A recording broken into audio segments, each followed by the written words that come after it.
Born.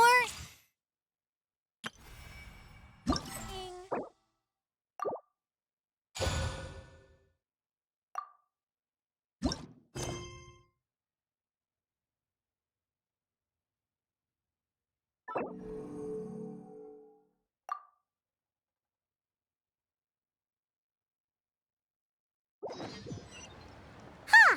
It's been a while since we've...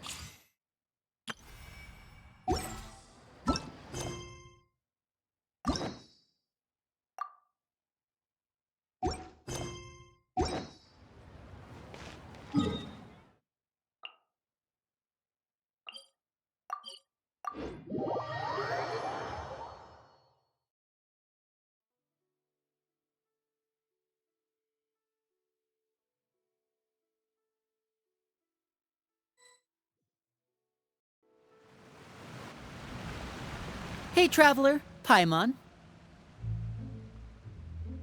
Oh, Paimon knows that voice! Over here.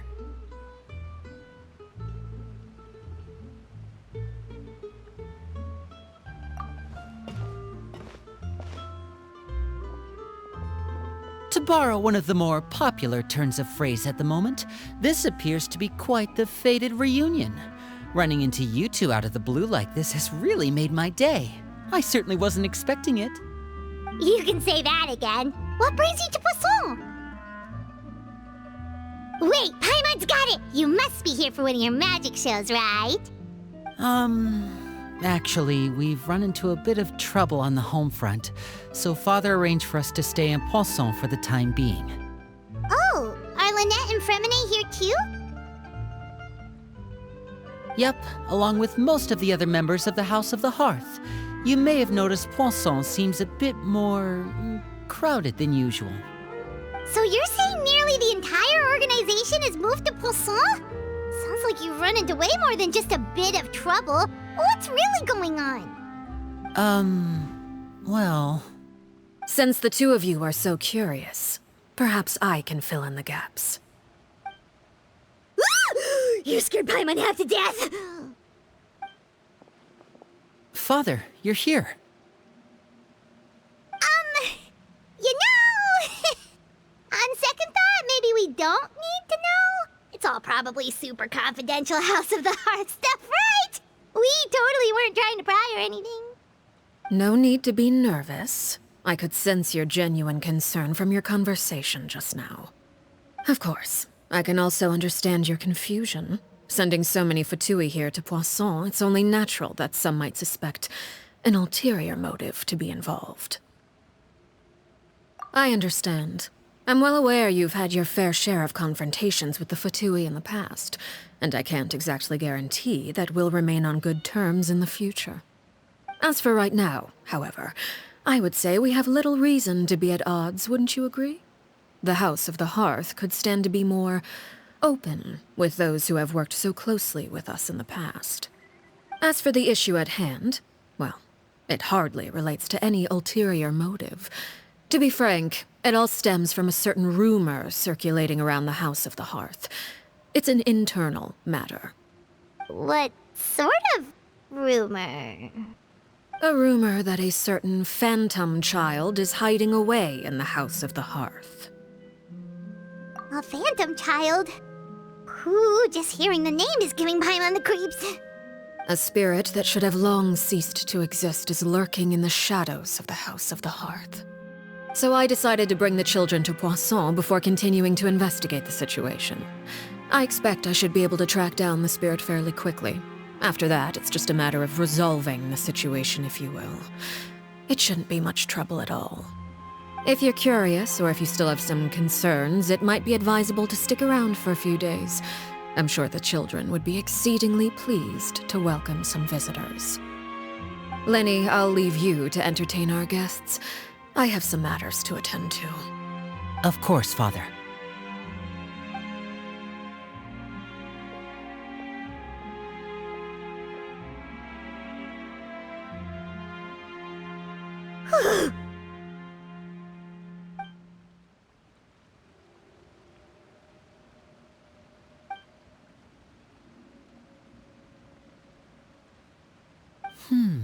it has long been a dream of mine to invite you to our home and introduce you to my other siblings. You're quite well known in the organization already. A lot of people have been talking about you, especially after everything with the prophecy. If you're willing, why don't you stay a while and have a little chat with us? Alright. We don't have anything else to do right now anyway. But let's be clear, we're just gonna be there as guests, okay? Don't get any funny... Oh, wait a second. For your guests, that probably means we'll be treated to lots of yummy food, right? Of course. During our stay in Poisson, we've been helping out the locals with some fishing. We bring in quite the bounty every day. In fact, today is the perfect chance for me to show you what I can do in the kitchen. Let's go. I'll take you to where we're staying.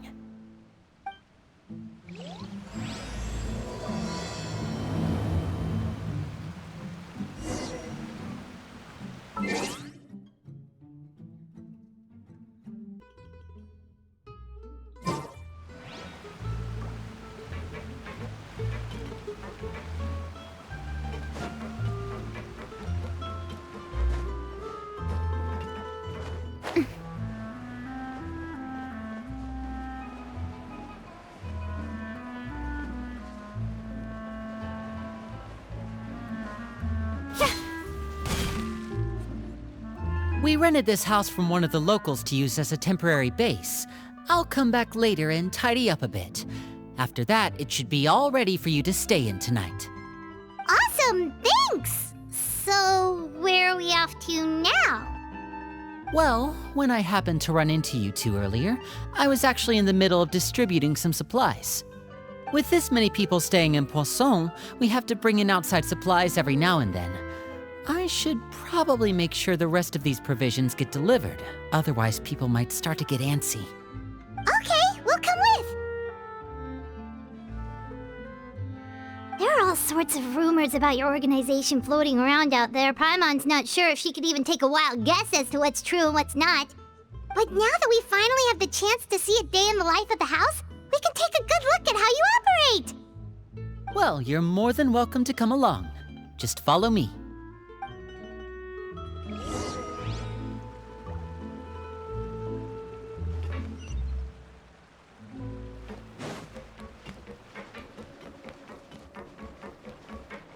I need to find something to do with myself.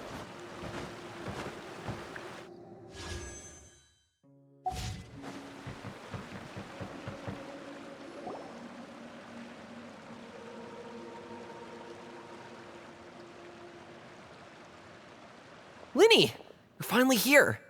The supplies. I'm assuming you've... Brought them with me? Yep, here you go. Hello? Something caught your eye?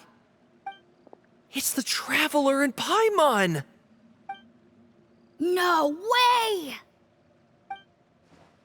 Come here, everyone! Hurry! The Traveler and Paimon are here!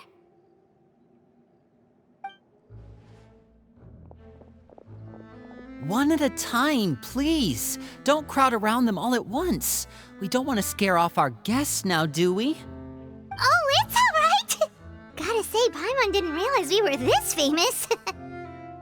Of course! Father and Linny have told us so much about you.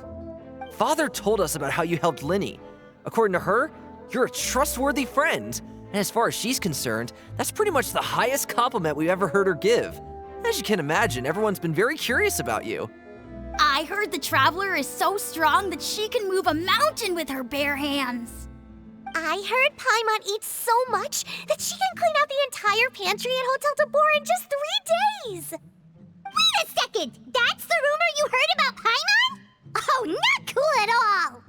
Oh wait, when guests visit, you're supposed to give them gifts and stuff, right? Oh, we don't need something like that. Besides, we don't have anything to give to you. Come on, we insist. I can give you some of my new potions. Just pick your poison. And by that, I mean medicine or actual poison. I've got both.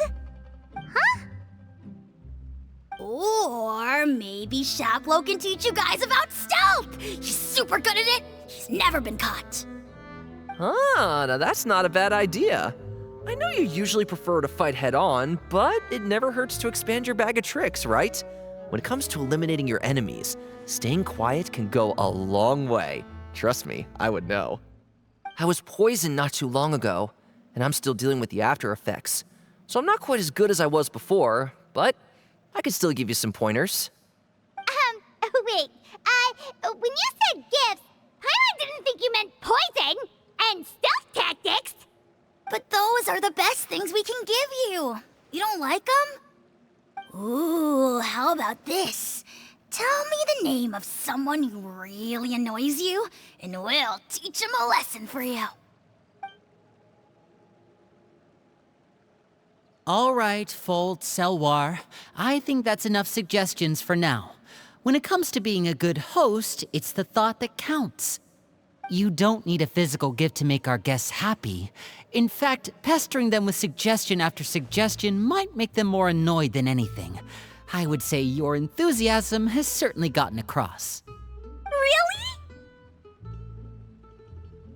Awesome! It's been so long since we've had guests to play with. If there's anything you need, just let us know. Yeah, especially if it's poison or something. I've got all sorts of potions for that. Well, we'll talk to you all later. We've still got supplies to distribute. All right, see you later.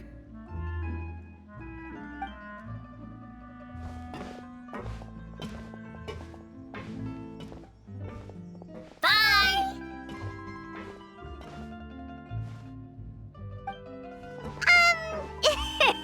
Lenny, about all that poison and stealth tactics talk just now. Scared you, did it? That kind of talk comes with being part of the House of the Hearth. When Foltz was really young, he strangled all of his family pets, just out of curiosity. He was labeled a dangerous problem child and was abandoned by his family. Elwar has an unnatural obsession with potions. Father has forbidden her from trying all the different concoctions she comes up with, but she still tries to test them in secret. You really have to keep an eye on that one. Chaplot is around my age. While I'm mainly responsible for collecting intelligence, he handles surveillance. He's very passionate about his work and has no reservations about taking on some very difficult missions. I know you two probably aren't used to that kind of talk, but I can promise you they only had the best of intentions. Things like stealth tactics and developing different poisons, they really mean a lot to them. They were just trying to share the best of what they could offer, that's all.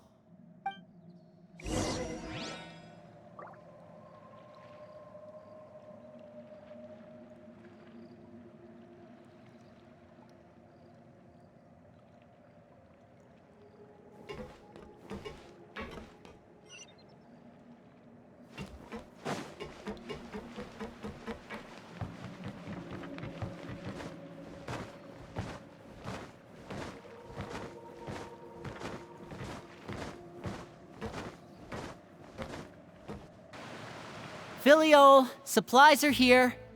Thanks. And who are these two? Outsiders? Allow me to introduce you. This is the Traveler and Paimon. Oh, you're the famous duo I've been hearing so much about. It's nice to meet you. I heard you've traveled to all sorts of places. Is that true? Of course, we're making our way all across to that. Oh, good for you. You must be pretty familiar with Fontaine by now, then. Have you seen the new opera that started running recently? I think it's called... The 4,000 Thieves? Oh, this is the first we've heard of it. It seems like it's going to be fantastic. From what I've been able to tell from the posters, anyway.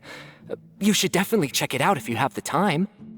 Oh, and there's The Blind Maiden, too. That one is supposed to have audience interaction. Seems pretty interesting. After this mission is over, I think I'll go get a manicure. Oh, maybe I should dye my hair. Wonder how much it'll cost. Is it just Paimon, or do these two seem much easier to get along with than the others? Looks like the House of the Hearth has some normal members after all. I heard that. Oh! Oops. I'm guessing you're referring to Foltz and the others? Yeah, we're definitely not all like them. I bet those crazies are practically foaming at the mouth right now. I'm sure they just can't wait to get back to Snezhnaya to carry out the plan. That's enough, Filial. Don't talk about family members behind their back, right? Whatever. Let's go. Guess this is goodbye then. If you ever have some time, we should go see the opera together.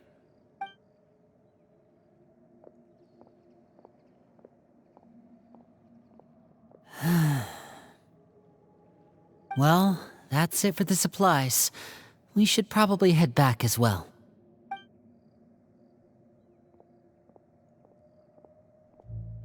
Well, they didn't seem too happy with each other. Seems like there could be something more going on here. You're right. We're only here as guests after all. Oh, Linny's getting super far ahead. Come on, let's catch up.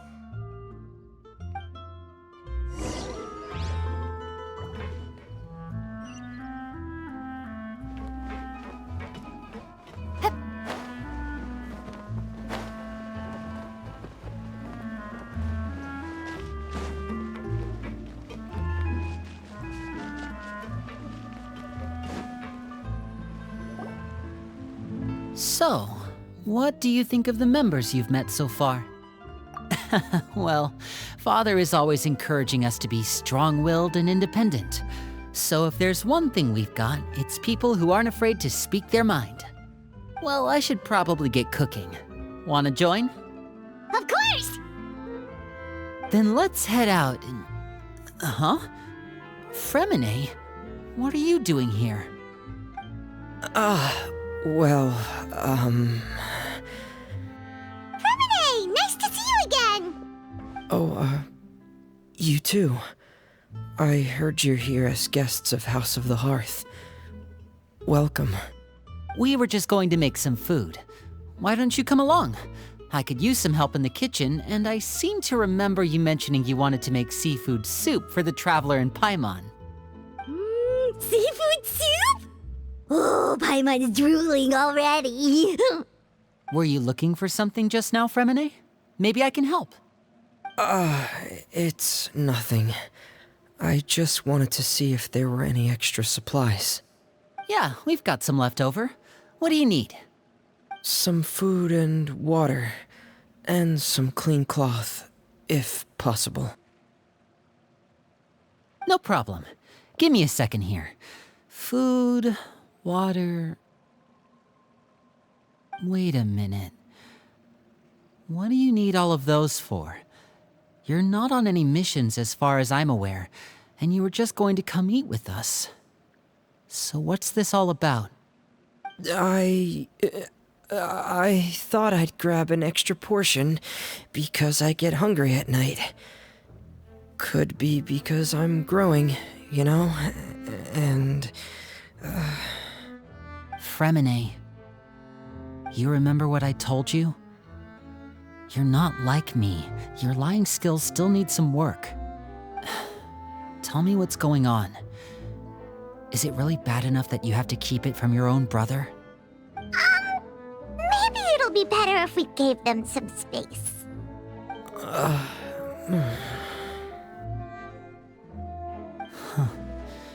This is the first time I've seen that kind of look on your face. Whatever happened, does it have something to do with Father? Yes. Just follow me.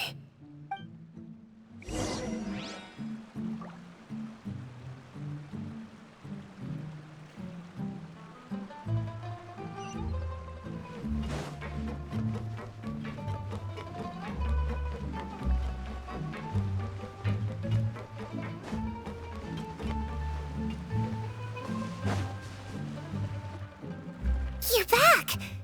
Oh, and you've brought some friends with you this time. Hello, my name's Linny. I grew up in the House of the Hearth.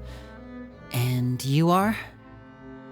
Hi, Linny. I'm also a child of the House of the Hearth, just like you. You can call me Clairvy. Clairvy? It's nice to meet you. Does that name ring any bells, Lenny? No, not at all. That's not a name we have on our roster, I'm sure of it. What I'm not sure of, though, is how she managed to sneak in. She must be the phantom child Father's been searching for. From the looks of it, I'm guessing you were the one that found her, Fremine. You, haven't told Father, have you? No, I haven't told anyone. I've just been keeping her hidden. For how long? About half a month now. So ever since we got to Poisson, then. Do you have any idea what you're doing? I know what I'm doing.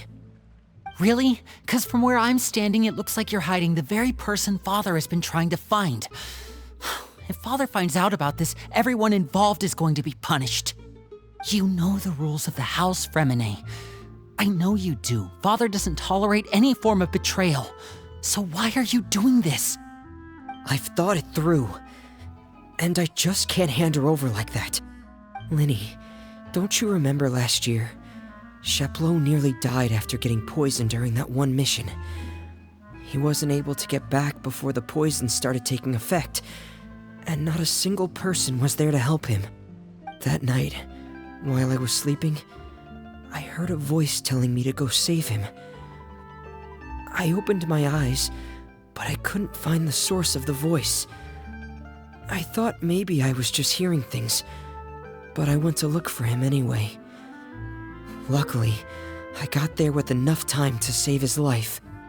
That feeling of being haunted, of hearing voices, it's happened many times in the House of the Hearth. I'm sure you've noticed. So what you're saying is, that was her? She was the one who spoke to you that night? Unless there are other spirits roaming around the House of the Hearth, I don't think there's any other possibility. If Clairvy were our enemy, it wouldn't matter whether she was a spirit or an actual child. I would have acted without a second thought, because that's what Father ordered us to do. But she's been living with us, helping us from the shadows all this time. I think that makes her family. I couldn't just hand her over to be dealt with. Not when there's so much we still don't know. So what's your plan then? You can't keep her here forever. Someone is bound to find out eventually. I haven't thought that far yet. I don't want to disobey an order from Father, but I also don't want to put Clairvy in danger. Come with me. There are a couple things I'd like to say to you in private.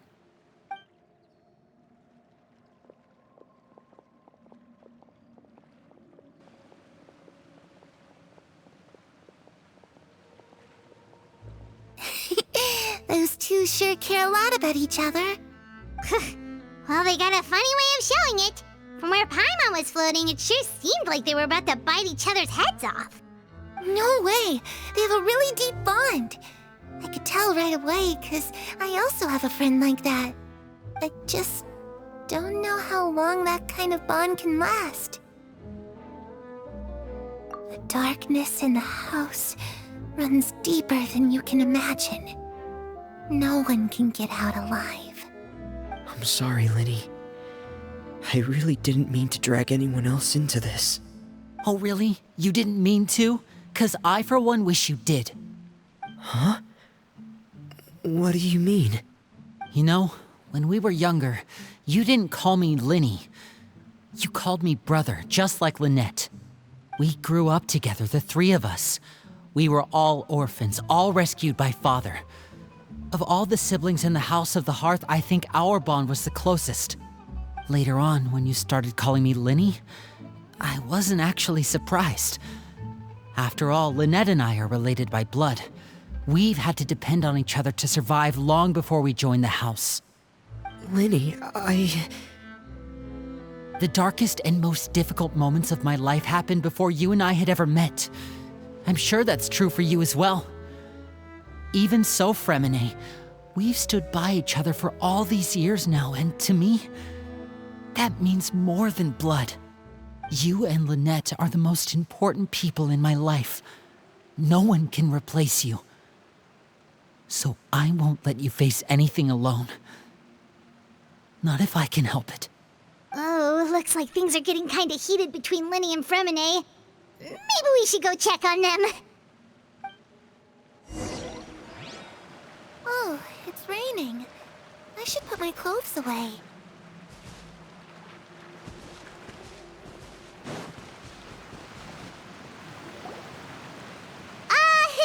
Hey, you two! Hope we aren't interrupting anything. Like a fight, or... Oh, wait a minute, Fremine. You're not crying, are you? Is everything alright? Everything's fine.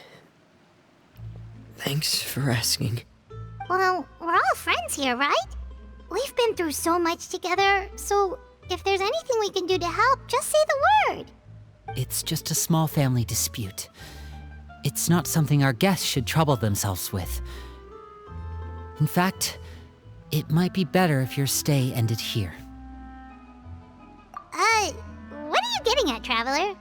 When guests are around, families are often on their best behavior. And any disputes are less likely to escalate. That's what you're trying to say, isn't it? I just... Thank you. I was really hoping to keep you out of it. But even if I could think of some other reason to turn you away, I'm not sure I could convince you. I know things could turn dangerous, so I promise you this. From now on, I'll protect you like my life depends on it. Me too. Well, back to the matter at hand then. If we don't plan on handing Clairvy over to Father, then our only other option is to solve the mystery of her identity before Father is able to track her down. That means finding out where she came from and what she's doing here. Then we can send her on her merry way and pretend like none of this ever happened. I've tried that already. And? And... nothing. I tried taking her somewhere really far away, but... after some time, she just reappeared. She even came with us all the way to Poisson. It seems like wherever the house is, she follows. I don't know much about spirits. Do you two have any ideas? Let's see here. Paimon remembers hearing something like, if you fulfill a spirit's last wish before they died, they'll let go of whatever's keeping them here and return to the ley lines. Oh, it's just that Paimon doesn't really remember where she heard that, so it's not guaranteed to work or anything. Well, sounds like it's worth a shot. Guess that means we should go ask her about her wish. But first, Fremine, I need you to promise me something. What is it? I need you to promise me that this will stay between the two of us. We're the masterminds behind this whole thing. No one else gets involved. Can you do that for me? Of course. I promise. All right. Then let's seal the promise just like when we were kids. Fist bump on 3. Ready? 1, 2, 3. I swear.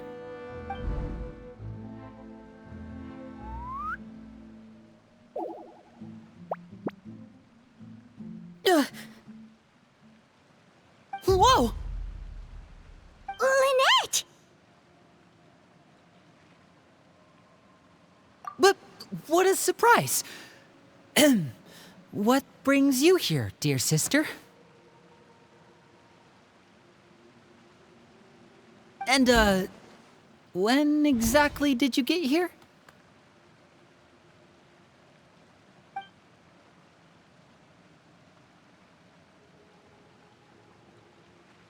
You're an idiot, brother. And you too, Fremine.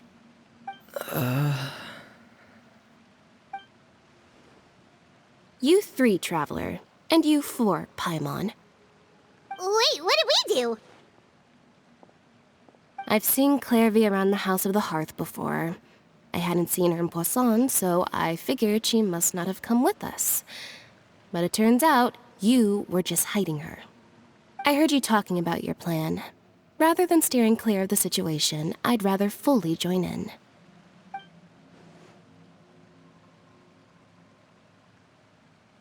If you don't agree, I'll have no choice but to report everything back to Father.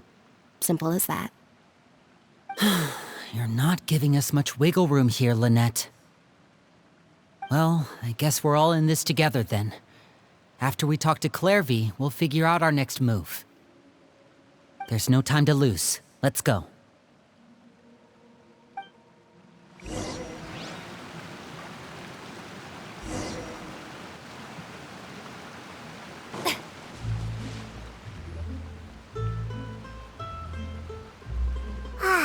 I'm full. Thank you for bringing me this food, you guys. She said she's full, but the food doesn't look like it's even been touched.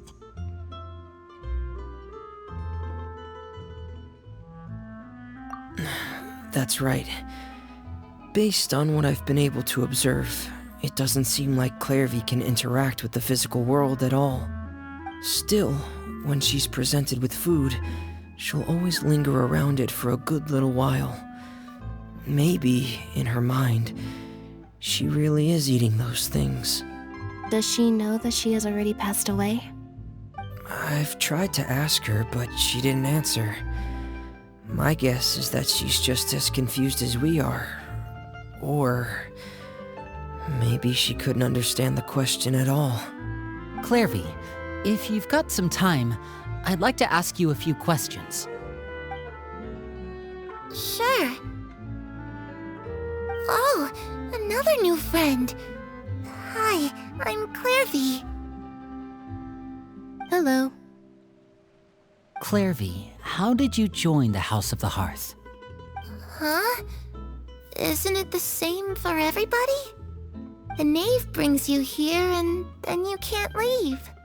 It's just that your name, it's not on the roster. And I've never seen you before. The roster? Oh, I get it now. I think there might be some things you don't know about this place.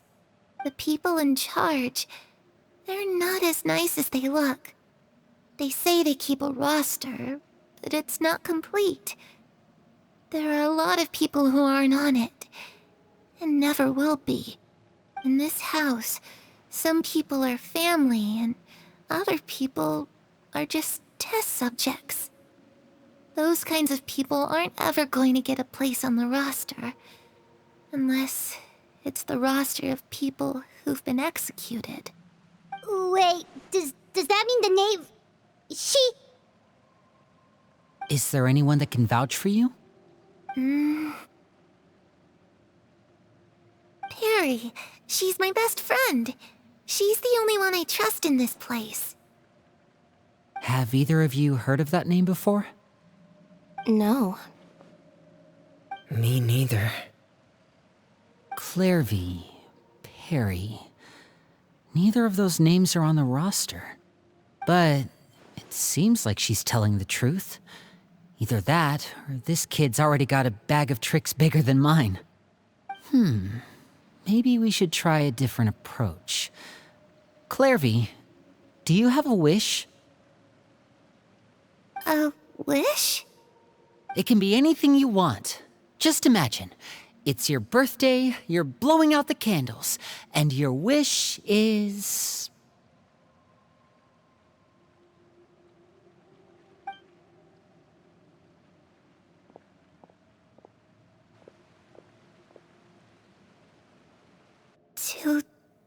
To go outside, where the sun can find me. That's it? Well, that sounds easy enough. The darkness in the house runs deeper than you can imagine. No one can get out alive.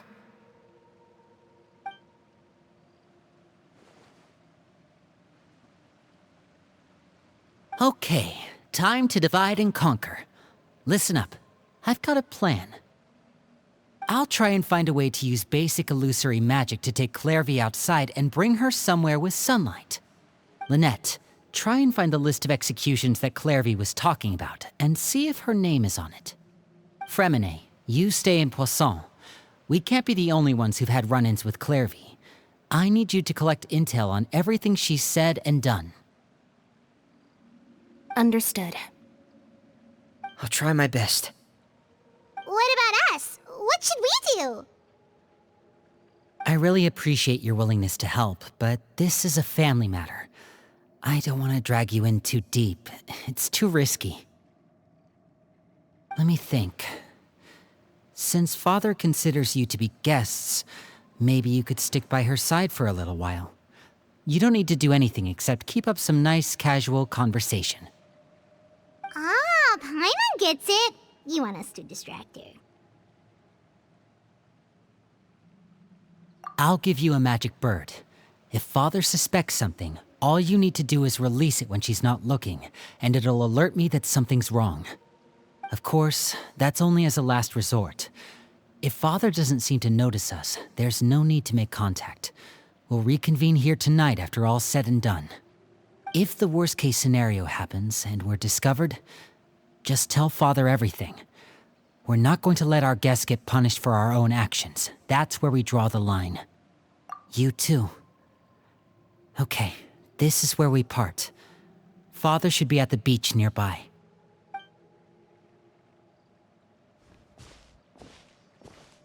I really hope this goes well. No, it has to go well. That's the only way this can get resolved.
It's the knave! And... child! Hey, aren't you supposed to be in Snezhnaya recuperating? What are you still doing in Fontaine? Oh, it's you two. I didn't expect to run into you here. I was unconscious for quite a while after the fight in the Primordial Sea. After I woke up, I realized I was being taken back to Snezhnaya, and well, I couldn't have that now, could I? Not when I've still got unfinished business here in Fontaine. So, I mustered up all my strength and made the journey back on my own. What sort of unfinished business are we talking here? It has to do with Skirk, my master. I really wanted to meet up with her, but by the time I got back, she had already left. I still have so many questions for her. Without any other leads, all I could do was ask the knave to help me track her down. She must have left behind some traces from her time in Fontaine. Oh, okay, so have you found any clues? Unfortunately, no. While the House of the Hearth is adept at collecting all manner of intelligence, certain existences can still manage to escape our purview. Basically, unless Master feels there's a need to meet with me, she's not going to be found. But that problem has an easy fix. I just need to become stronger, and then... Paimon thinks you should focus on getting better first. The worst of it is over. It's all thanks to that one kid from the House of the Hearth. Elwar, I think her name was. She gave me a bunch of random potions to drink. They didn't go down easy, let me tell you. Pain and chills all over. But they really did help speed up my recovery. And that's good, because it looks like I really do have to head back this time. The old man's been putting the pressure on me. He sent someone to tell me I'm needed for some sort of project. Project Stuja? Yeah, that's the one. I heard Regrador's involved too. I'm not looking forward to having to listen to all his monologuing, that's for sure. Hey, maybe you could think of a way for me to stay in Fontaine for a little longer. Helping Linny and the others brush up on their fighting skills would be far more interesting. If you and I could spar, that would be even better. I've been waiting for a chance to see you go all out. And what a sweet little daydream that is. But I also have a role to play in all this. I'll be leaving Fontaine shortly as well. Besides, considering how little they see fit to step outside the homeland, being called on to return to Snezhnaya by such illustrious dignitaries, what a great honor. Wouldn't you agree? One I could do without, I'd say. Is it just Paimon? Or does it kind of seem like they're...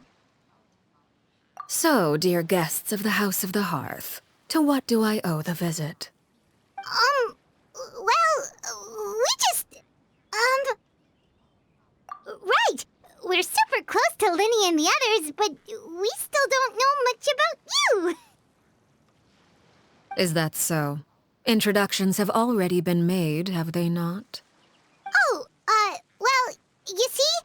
There's only so much you can learn about someone from a short introduction. At least tell us something a little extra, like... Why do you call yourself father? Huh, good question. I'd also like to know. The fact that you have to ask tells me our intelligence work has been quite successful. Telling you the answer to that question would only serve to undermine that success. And we can't have that, now can we? Spoken like a true diplomat. That was some expert sidestepping right there. Well, if there's nothing else, I think I'll take my leave. I still have a small matter to resolve at home. Wait, don't go!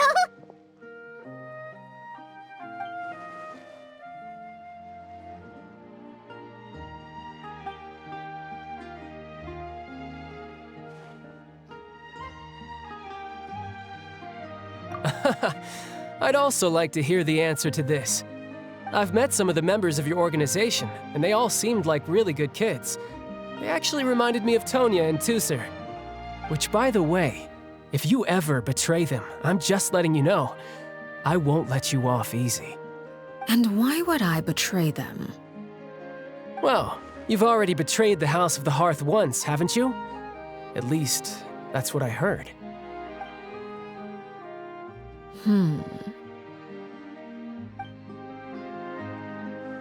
Okay, I admit. That's just what the old man told me. The rooster, I mean.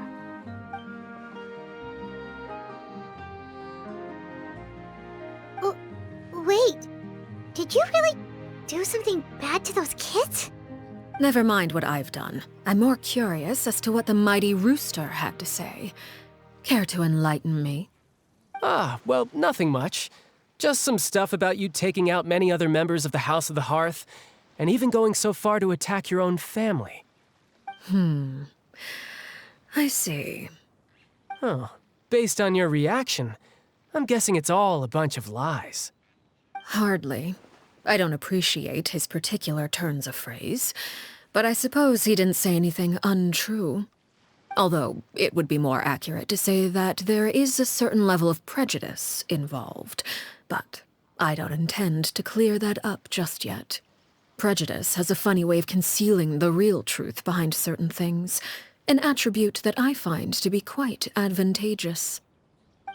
Call yourself a Fontainian, for example, and people will assume all sorts of things, when the real truth is that this is simply the land where I was raised. Huh?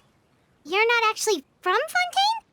But then why did you try to help out with the prophecy and everything? I was trying to protect the children born in Fontaine. Claiming that I myself was a Fontainian simply made it easier to operate. People would hardly suspect a fellow Fontainian of having any ulterior motives.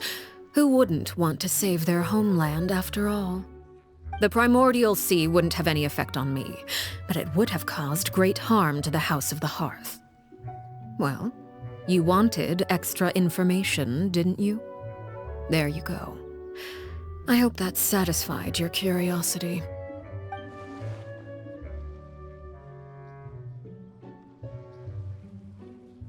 So, you stayed in Fontaine for the kids. I guess I was wrong to believe you'd betray them. Apologies. Looks like I was holding on to some prejudices myself. Good. Like I said, I like it when others have misconceptions of me. Actually, while I was recuperating at the House of the Hearth, there was something else that really caught my attention. I heard that members always resolve disputes and arguments with a friendly spar, and the loser has to back down. Seems pretty cool if you ask me. Would also give them plenty of opportunities to hone their skills. Well, that's only a recent development. In the past, such spars weren't nearly so friendly. The losing party would lose everything, including their life. They were that high stakes? Whew, at least that's not a thing anymore. Well, the current atmosphere's not half bad. I'm a bit jealous, actually. You've got so many family members around you, and you even get to live with them. Having a lot of family around means dealing with a considerable amount of bickering and scheming. Once Tonya and Tusser enter their rebellious phase, I'm sure you'll understand. Just imagine. Tusser becomes obsessed with plucking out strands from the rooster's mustache, or Tonya decides to dye her hair 42 different colors. Okay. I get the picture.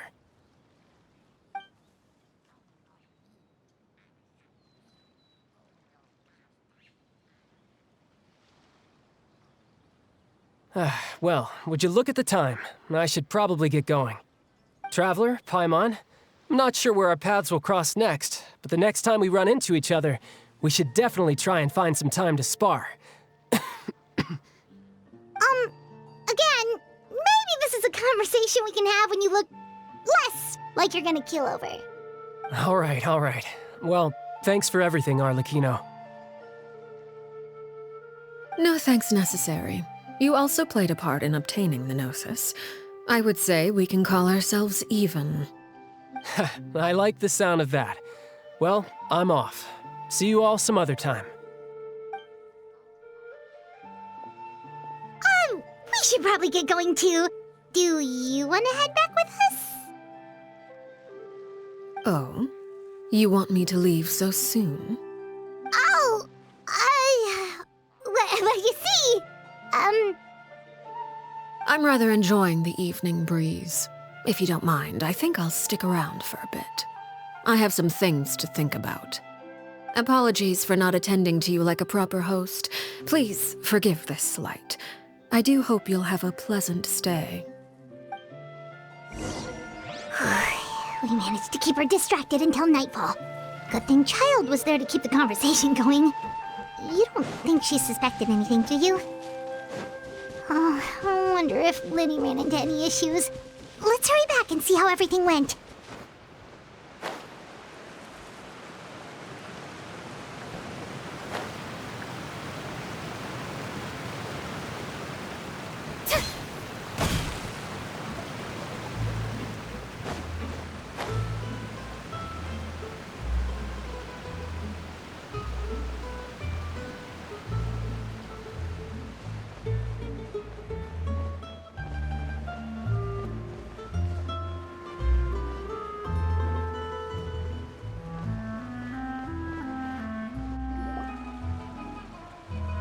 Linny, how did everything go? Well, long story short, we ran into a small issue. Clairvy can't go into the sunlight. Everything was fine at first. She followed me up to the surface just like I told her.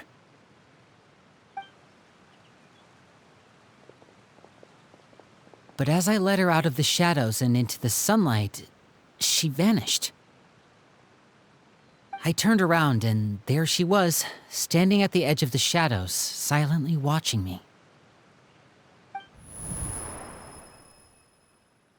Huh. Maybe she's afraid of sunlight, or... No, it wouldn't be her wish if that were the case. Well, we could always try pushing her into it. Oh, true. I've pretty much tried it all already. Nothing worked. Eventually, the sun went down, so all I could do was bring her back here. How did it go with you, Lynette? Good. I've got the list. It's right here. Really? Well, what are we waiting for? Let's take a look!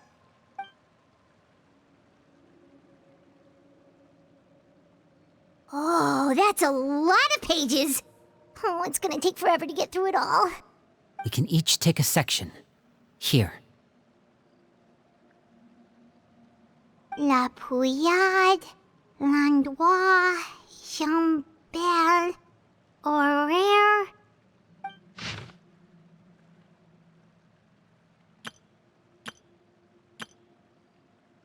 Oh, yikes. That Horaire guy has a huge scar on his face. He's kinda giving Paimon the creeps. I've met him before. The scar is from an injury he received during a mission. I still remember him joking with me about it. He said any future lover would take one look at him and then lose all interest. Did he say anything else? Well, I asked if there was someone he was interested in. He said no, and that's where our conversation ended. It was only later that I learned he really did have someone he liked. He risked everything to escape so he could be with her, but it didn't work. One day, Father asked to see him, and, well, I never saw him again after that. Wait, so that means the knave, It may seem cruel, but it's just one of the rules of the house. Betrayal is not to be taken lightly. We know too many secrets to come and go as we please. So, if you do try to leave, you pay with your life.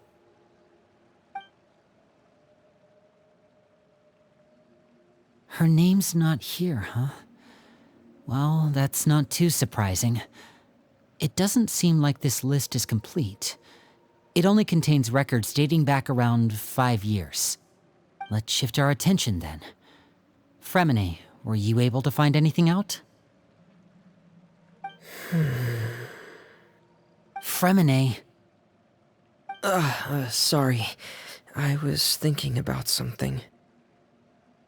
I managed to talk to quite a few people, but I couldn't help but notice that the atmosphere in the house was a little... strange. Strange? Yeah, I mean, I know there have been arguments in the past, times when people haven't gotten along. Chaplot and Filiol are a good example of that. Oh, those are two of the people that we met while delivering supplies. Paimon can see how they might not get along. They had very different vibes, and their, interests seem to be pretty different as well. That's to be expected, actually. Father brought us all here, shared her knowledge with us, taught us how to fight. That's one thing we all share. But that's also where the similarities end. Not all of us feel the same desire to stay here. As members of the House of the Hearth, we're also considered part of the Fatui. And to a lot of people, that's an identity they never asked for. Certain members get older and realize they want something else for themselves. But considering the rules of the house, most people would never say that out loud. People like Chaplot and Foltz are loyal to Father and her vision. They're proud to be part of the Fatui. Filiol and Nantoy, on the other hand, well, they aren't quite as enthusiastic. These kinds of conflicts have always been there. It's not like Father is in the dark about any of this. Well, That's true. But it just feels like things have gotten worse lately. Filial and the others, it seemed like they were meeting in secret to talk about something. I can't say for sure, but I think they've met Clairvy. You think she's been inciting them to act out? No, not exactly. But I wouldn't be surprised if she said something to them about the darkness in the house and how deep it runs. She's told me about it before. Experiments being run on children. People being used as pawns on the battlefield without so much as the strength to survive. And they just believed all that? Without any evidence? Clairvy's words probably gave them the excuse they were looking for. Whether they actually believe them to be true is secondary. This is all because of Project Stuja, isn't it? Whoa. Hold on a second. What's this Project Stuja all about, huh? This is the second time it's come up now. Sorry, but I'm not sure of the details either. I only know what Father has told us, which is that it's something the Rooster and Regrator have been working on together. Apparently, it has to do with the Fatui's strategic plan for the future. Because the House of the Hearth was so successful in obtaining the Gnosis, we now have the honor of playing a key role in Project Stuja. Wait, but isn't that a good thing? Key role is just another way of saying dangerous role. To us, the whole thing is an inconvenience. Father thinks so too, but she's in no position to refuse. Their plan isn't exactly unreasonable, and they've been funneling the house a lot of funding. It's just that we'll lose a lot of members in the process. Participating in the plan, it's an honor in name only. What they're really trying to do is subdue us. The existence of an intelligence organization outside their control makes them feel uneasy.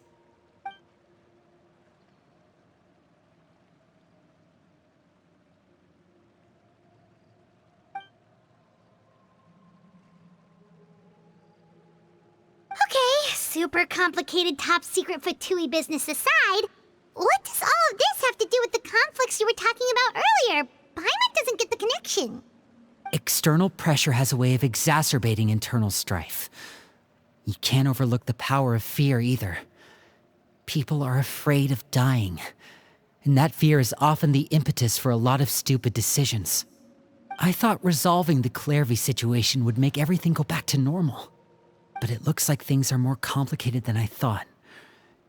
If we leave Filial and the others to their own devices, sooner or later, Father will be forced to take action. We can only focus on one situation at a time, brother. You're right. Even if we confront Filial and the others, it won't do any good. It might even make matters worse. We should focus on Clairvy for now. Well, it's getting late. We should head back and get some rest. We'll try again first thing tomorrow. Lynette, you stick with me this time. Fremine, keep a close eye on Filial and the others. Make sure they don't do anything they'll regret. Good work today, everyone. Have a good night, and I'll see you tomorrow.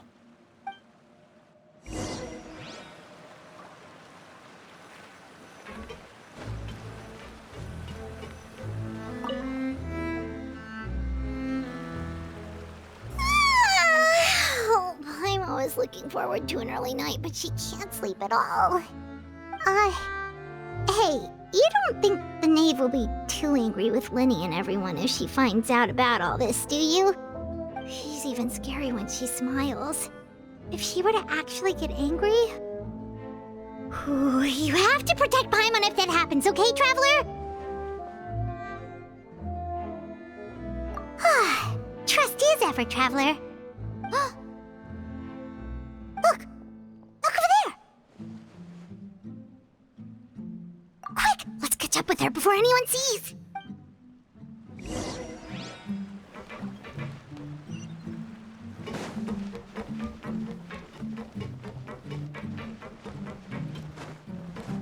Yep.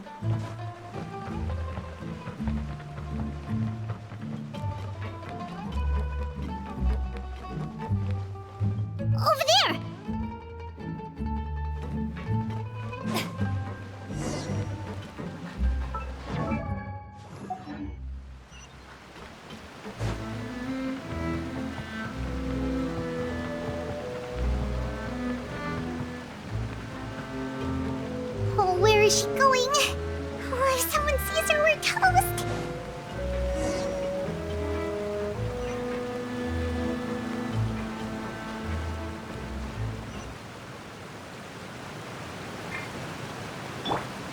The wind knows me.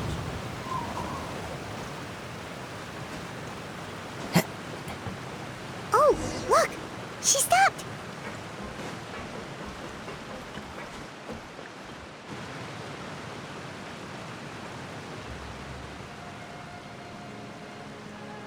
Clairvy! Shh. I opened the window while no one was looking.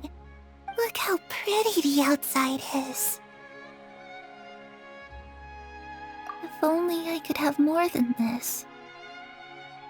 You probably think I'm being silly, huh? All this hopeless resisting. It's better to dream of what I could have than try to make it a reality, right? Please, help us get on the same page here, Clary. We need you to tell us what you know. Can you do that? Sure. Although, after you hear all this, I think you might regret that decision. Everyone in this family is nothing more than a tool, something to be used and exploited. We're all expendable, including me. As long as you're useful, you get to stick around. Lose your value, and you're handed over to the doctor, experimented on, and given a fate worse than death. I've seen it happen again and again, and I've had enough. You're saying the knave did all that? It's just, that doesn't seem like something she would do. She's scary and all, but it seems like even she has lines she wouldn't cross. I knew you wouldn't believe me. Everyone thinks she's a good person. They all think of her like a real mother. Mother? But she doesn't deserve that title. She's disgraced it and tarnished it. And if I had things my way, I'd never see her again. If only Perry were here, she'd understand. Perry. There's that name again. Also, Paimon's getting a strange feeling. It almost feels like she's not really here with us. Paimon can't tell if she's actually talking to us or if she's mistaken us for someone else. Well, in any case, it seems like she really needs someone to talk to. We should keep her company for a little longer. She looks so young. But it seems like she's been through a lot. It's getting windy. I should close the window. Ooh, look at the moon. Isn't it pretty? Hey, wanna hear a secret? I heard that if you look up at the night sky in Snezhnaya, you can see the aurora. It's supposed to be super pretty. Even prettier than the moon tonight. Perry and I promised each other that once we're older, we're gonna go see it together. But I can't find her. I'm worried she's also been... No, that wouldn't happen to her. She's special. Mother likes her a lot. I should really go talk to Mother, but we just fought. She doesn't want to see me, and I'm too scared to face her. What should I do?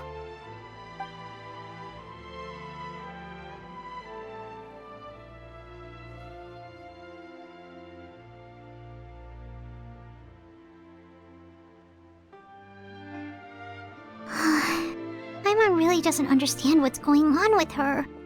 Well, let's head back. We've got an early morning tomorrow.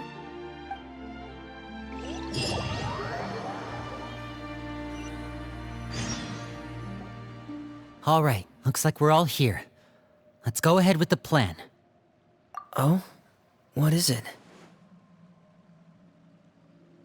What makes you ask that? Well, we kinda ran into Clairvy last night, and that's what she told us. We met the doctor back in Sumeru. He's super dangerous, and he's done all sorts of bad things. It's possible that Father and the doctor have had certain dealings, but I don't think Father would work with him. We're not really on the same side, so there's not a lot of trust between them. That doesn't exactly set the stage for a successful partnership. I did hear, though, that when Father first became a Harbinger, the doctor offered to work with the House of the Hearth. Father rejected most of his proposals, except for one. It had to do with some sort of secret experiment. Secret experiment? Could that be what Clairvy was talking about? I don't think so. I don't know any details about the experiment itself, but I do know it's an entirely independent operation. The doctor only proposed a direction for the research. That was the extent of his involvement. I still don't think that counts as working together. The details of the experiment are confidential, but complete records are kept on all participants. That doesn't seem to be the case with the situation Clairvy referred to. I know you don't agree with some of the Fatui's methods, and I'm not asking you to. But I am asking you to trust us on this. The House of the Hearth has its own principles. There are certain lines we're not willing to cross. Alright, that's good to hear at least. Clairvy seems to think the knave and the doctor worked together to do something horrible. If that turned out to be true, Paimon doesn't know how he would even face you guys. It's just that it doesn't seem like Clairvy is lying either. The easiest thing to do would be just ask the knave directly, but Paimon doesn't think she'd tell us.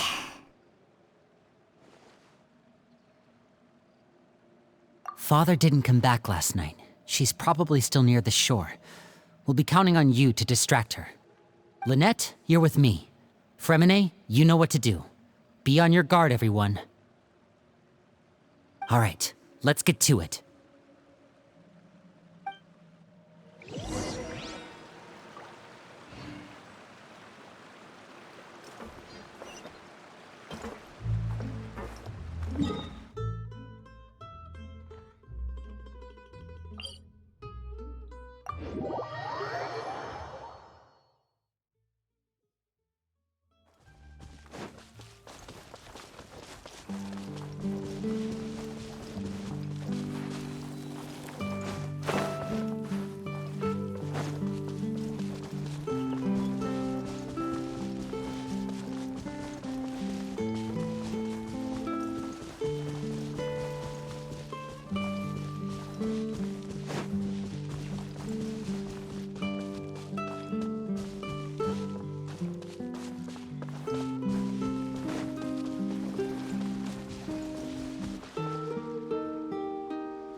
Ah, it's you two again. I must say, you look a bit pale. Did you have trouble sleeping last night? A little. Perhaps if you had less on your mind, you'd be able to absolve yourself of such troubles. So what are you planning to do now? Catch up on some sleep? Or should I give you some time to rack your brain for a topic to discuss before I ask any questions? Although I must profess to being curious. Without child here, how do you plan on distracting me? Us? Distract you? A good one. But no, we were just here for a chat. Looks like you could have used some extra time to think. No matter. If you don't have any other plans, why don't you accompany me somewhere? Don't worry.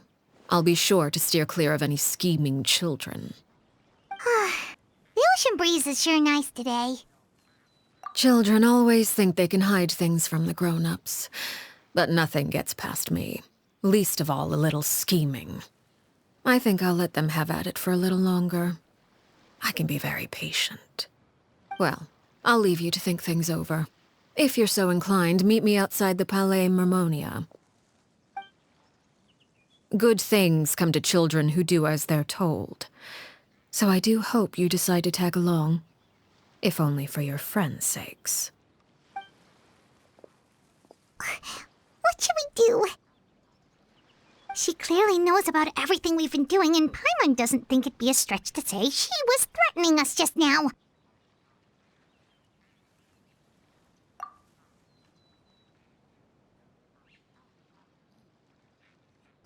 good idea. Hopefully he sees it in time. Well, we should probably head to the Palais Mermonia. Paimon doesn't want to find out what happens if we don't show up. Based on what the knave was saying just now, it sure didn't seem like it'd be anything good. Okay, then we probably shouldn't keep her waiting. It seems like Linny and the others are on thin ice, so let's do our best to not get them in any more trouble.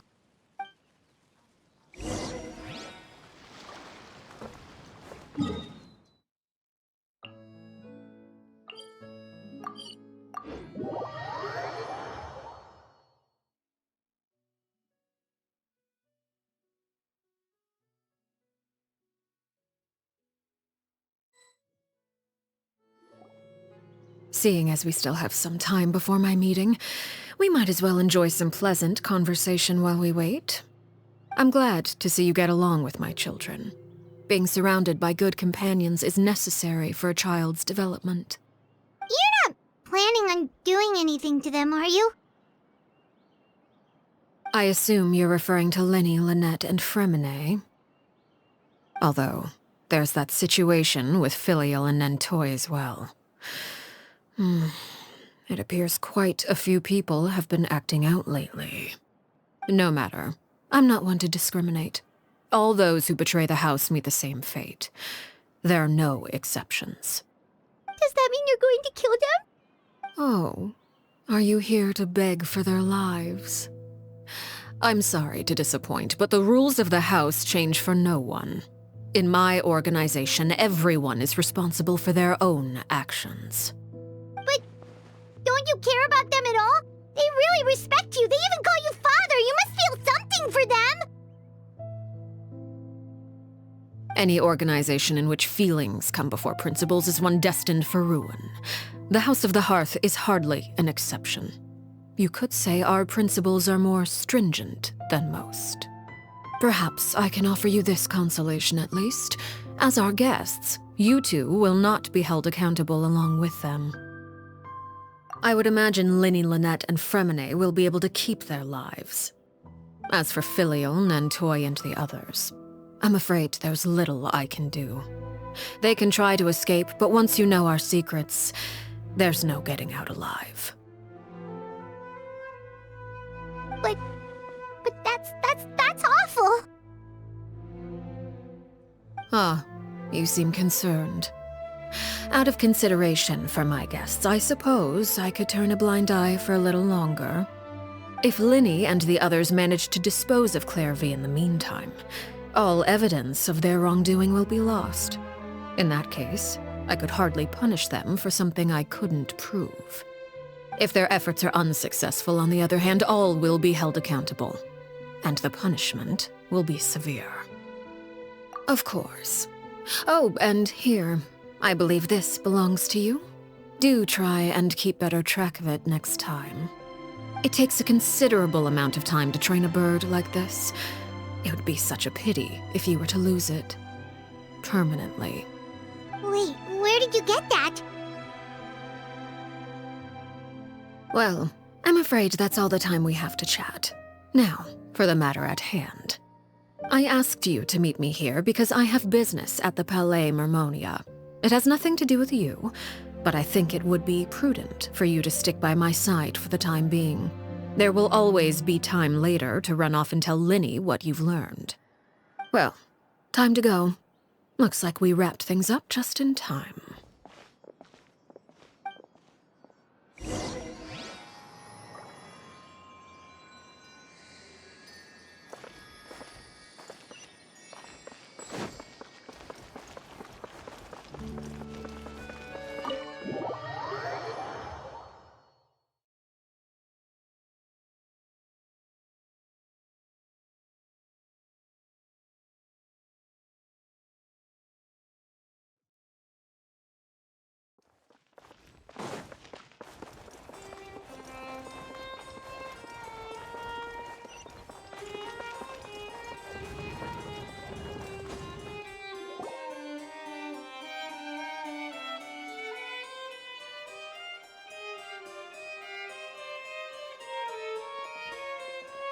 It's been a while, Monsieur Neuvillette. I must say, I wasn't expecting my meeting request to be approved quite so quickly. The Palais Mermonia operates with an efficiency worthy of admiration. It is only right that an esteemed diplomat such as yourself should be afforded the proper level of respect. Although, if I may speak plainly, I must confess that I did not anticipate we would have the occasion to meet again after presenting you with the Gnosis. I see you've brought the Traveler and Paimon with you as well. If I may inquire as to the purpose of your visit. I'll be departing Fontaine shortly. There is, however, an outstanding matter that I would like to see resolved before I go. It requires a rather lengthy explanation, I'm afraid. So I took the liberty of explaining everything in this proposal. Please review it at your leisure, Monsieur Neuvillette.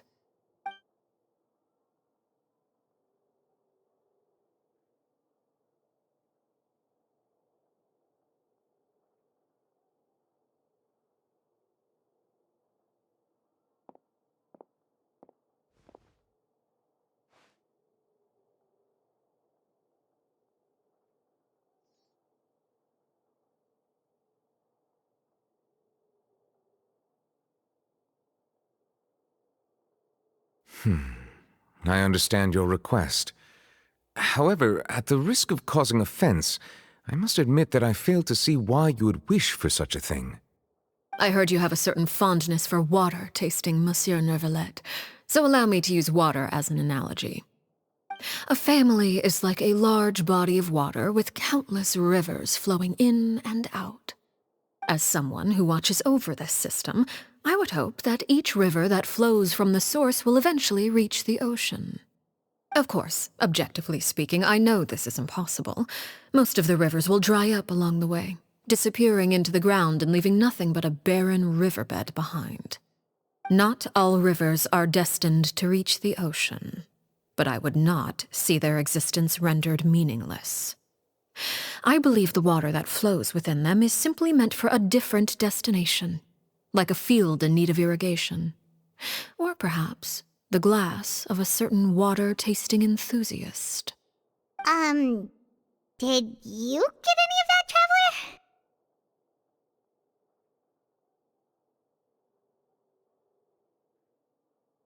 Your words paint an optimistic picture indeed.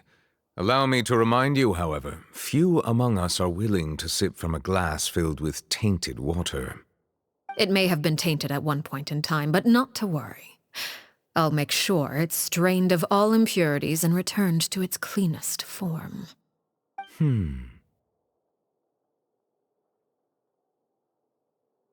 I seem to recall there being a transactional aspect to your proposal. Perhaps you could expound on that? If you accept my proposal, Monsieur Neuvillette, I will gradually withdraw my forces from Fontaine. And, unless absolutely necessary, I will no longer carry out any special missions within Fontaine. I presume I can take your words to mean that, in the future, cases similar to the Tartuffe assassination will cease to cross my desk? Tartuffe? Ah, that thief who embezzled funds from all those charities, you mean? My deepest condolences to his family, but without any evidence, I cannot imagine how the House of the Hearth might have been involved in his passing. Of course, if you accept my proposal, Monsieur Neuvillette, I'm sure certain measures could be taken to reduce the frequency of such troubles. You choose your words carefully indeed. In that case, I am inclined to accept your proposal. My thanks for your generosity, Monsieur Neuvillette. Well, with that settled, we should be going now. I took the liberty of bringing along 2 bottles of spring water from Snezhnaya for you to enjoy. I do hope I get the chance to hear your impressions. Perhaps at our next meeting, yes? Indeed. I trust you would not overlook your commitment in the meantime. All right, Traveler Paimon. Time to go.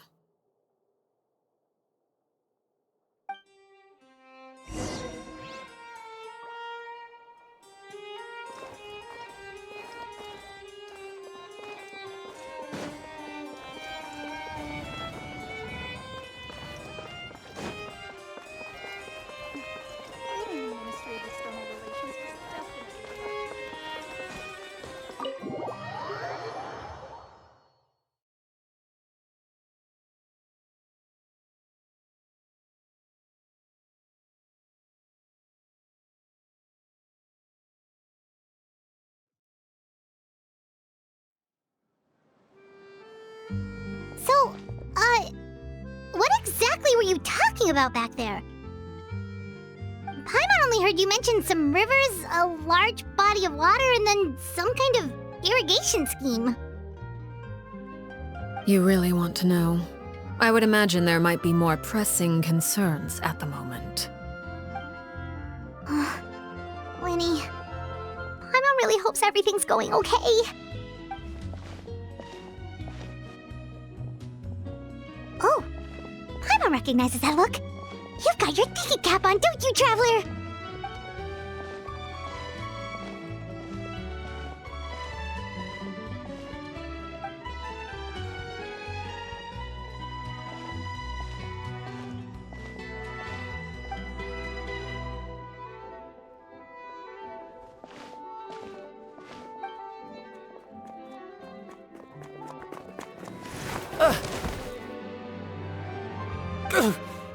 Oh, shoot. Are you alright? Oh, jeez. I'm so sorry. I was so focused on selling these papers, I wasn't looking where I was going. Well, let me make it up to you at least.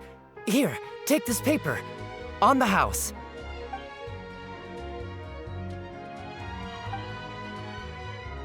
Oh, you don't have to give us anything.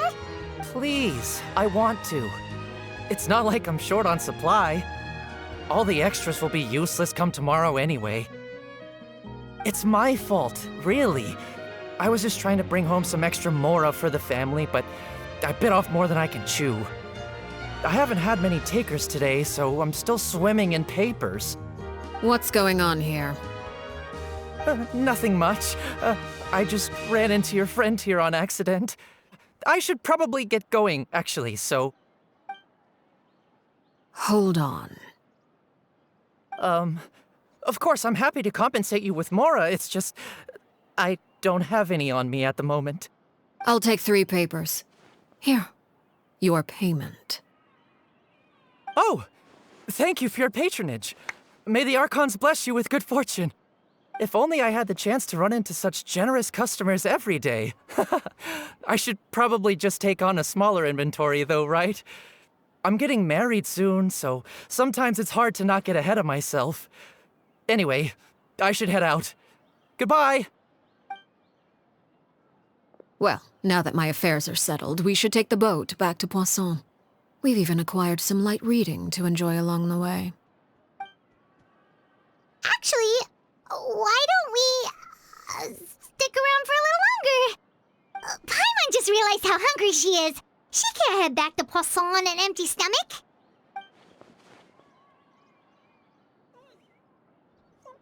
It appears you two are under the impression that delaying our return will somehow alter the situation in your favor. I'm sorry to ruin your fantasy, but your efforts are meaningless. That being said, I could be persuaded to give Linny some extra time. I just have one condition. If you agree to my request, I'll even answer some of your questions. You're quite curious about Clairvy, are you not? And my relationship to her. Wait, why are you being so generous all of a sudden? You're not gonna ask us to do something bad, are you? You overestimate yourself. You don't have the talent for bad things. Then what can you possibly... The most important consideration in a negotiation is that both sides receive something they want. Demands and threats only get you so far. Wonderful. Here it is. When the time comes, make the choice that you deem most appropriate in the situation, and lend your help to the House of the Hearth. Okay, sounds normal enough. But what do you mean, when the time comes? When is that supposed to be? That is for you to decide. Then we have a deal. Follow me.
this place?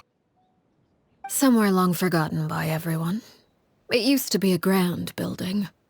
Now it's nothing more than a pile of rubble. No one comes here anymore, nor does anyone care about what once happened here. Although, this place does have something to do with the story I'm about to tell you. It was before I became a Harbinger, and before Linny and the others joined the House of the Hearth. Due to certain events, I first killed Clairvy and then her mother. And this is where it all happened. You were the one that killed Clairvy? Patience now. Allow me to explain Clairvy's side of the story first. I'll start from the beginning. Clairvy was 6 years old when she was brought by her mother, Crucibina, to live in the House of the Hearth. From the outside, it seemed like a fairy tale. A thriving family made up of kind adults and friendly children. Crucibina was the knave at that time, and the House of the Hearth was under her control. She was Clairvy's mother by blood, but she was also the mother to all the children in the house. Clairvy was happy here, for a time. But she quickly realized that being part of this family wasn't a fairy tale at all. It was a kind of purgatory. Purgatory? Exactly. The House of the Hearth takes in war orphans from all over Tevat. But as for how to raise them, that depends entirely on the person in charge. Crucibina came up with a novel idea. She would teach the children to fight, force them to duel each other, and then crown as the king of the house the child who proved themselves most worthy of inheriting her title. It's difficult to estimate the number of children who died or were maimed in the process. There's little I can say about the ones who died. The ones that emerged with permanent injuries, on the other hand, well, they still served a purpose. They would be handed over to the doctor to be experimented on, or sent away on dangerous missions. Nothing more than tools to be used and then discarded. So those were the experiments Clairvy was talking about. But what actually happened to her? You said that Clairvy was Crucibina's daughter, so if Clairvy tried to convince her to stop what she was doing, Crucibina probably would have listened, right? Despite being Clairvy's mother, Crucibina cared little for her daughter. She forced Clairvy to join the House of the Hearth only as a means to demonstrate her own impartiality as a mother, to prove that she treated all her children equally. Clairvy did try to convince her mother to change her ways, but it was to no avail. After her efforts failed, the only other option was to rise up and try to fight back. Unfortunately, the other children had already been thoroughly indoctrinated into the illusion of happiness Crucibina had created. Of course, there was one exception. Someone Clairvy's age who knew the truth about the House of the Hearth. Her name was Peruere. Wait, the friend that Clairvy mentioned? Friend, huh? I suppose we can call her that for now. Clairvy was a cheerful and passionate person with a tenacious spirit. Peruere, on the other hand, was rather cold-blooded. Her cold-blooded nature allowed her to see through Crucibina's facade. Yet, it was also this cold-bloodedness that prevented her from acting against it. At least at first. While Clairvy longed for freedom, Peruere was convinced that, amid all the fighting and violence, she would make it until the end. Despite their differences, the two became fast friends, united by their knowledge of the truth. Clairvy told Peruere that she hoped to create a real family, where no one would be killed or sacrificed. There may have been a certain naivete to her ideas, but Clairvy proved her determination many times over. She tried countless times to run away, ask for help, or expose the truth.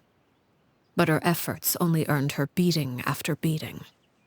The only thing that kept her going was her strength of will. Even with her body racked with pain, she would still stand on her tiptoes and open the window at night. she and Perouer would look out at the moon together, a fierce longing for freedom shining in her eyes. But one day that light simply vanished. Oh no. What happened? Her hopelessness resulted from a culmination of things. 10 years had passed. 10 years worth of failure after failure. She and Perouer weren't children anymore, but finding any chance to escape still seemed as hopeless as ever. It was during this time that Perouer suggested a new plan. If escaping was out of the question, why not take down the very person sitting on top of this throne of lies?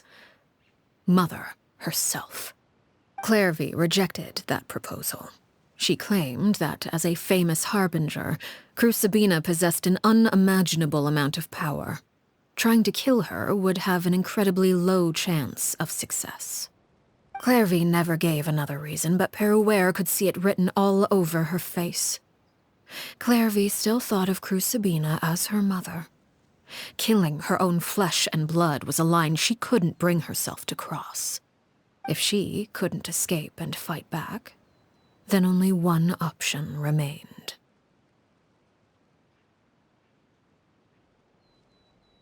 Precisely. Death was the only way that she felt she could be free. It happened during a duel. When she arrived at the dueling ring that day, her partner turned out to be none other than Perouer, the very person that had stood by her side all those years. It was a fierce battle. But ultimately, Clairvy decided to let Perouer end her life. From that moment on, Perouer's journey was one written in flames. When the rain finally came and washed it all away, there she stood, the sole victor in Mother's endless game of slaughter, a trail of corpses strewn across her path to success. It was the very result she had predicted 10 years prior. Even then, she believed she would make it until the end. She wasn't surprised by the fact that she emerged as Mother's undisputed heir. Rather, her success left her with an inexplicable sense of restlessness. She was unsettled, and there was only one thing that could quell that sensation. Perhaps you two would like to take a guess as to what it was?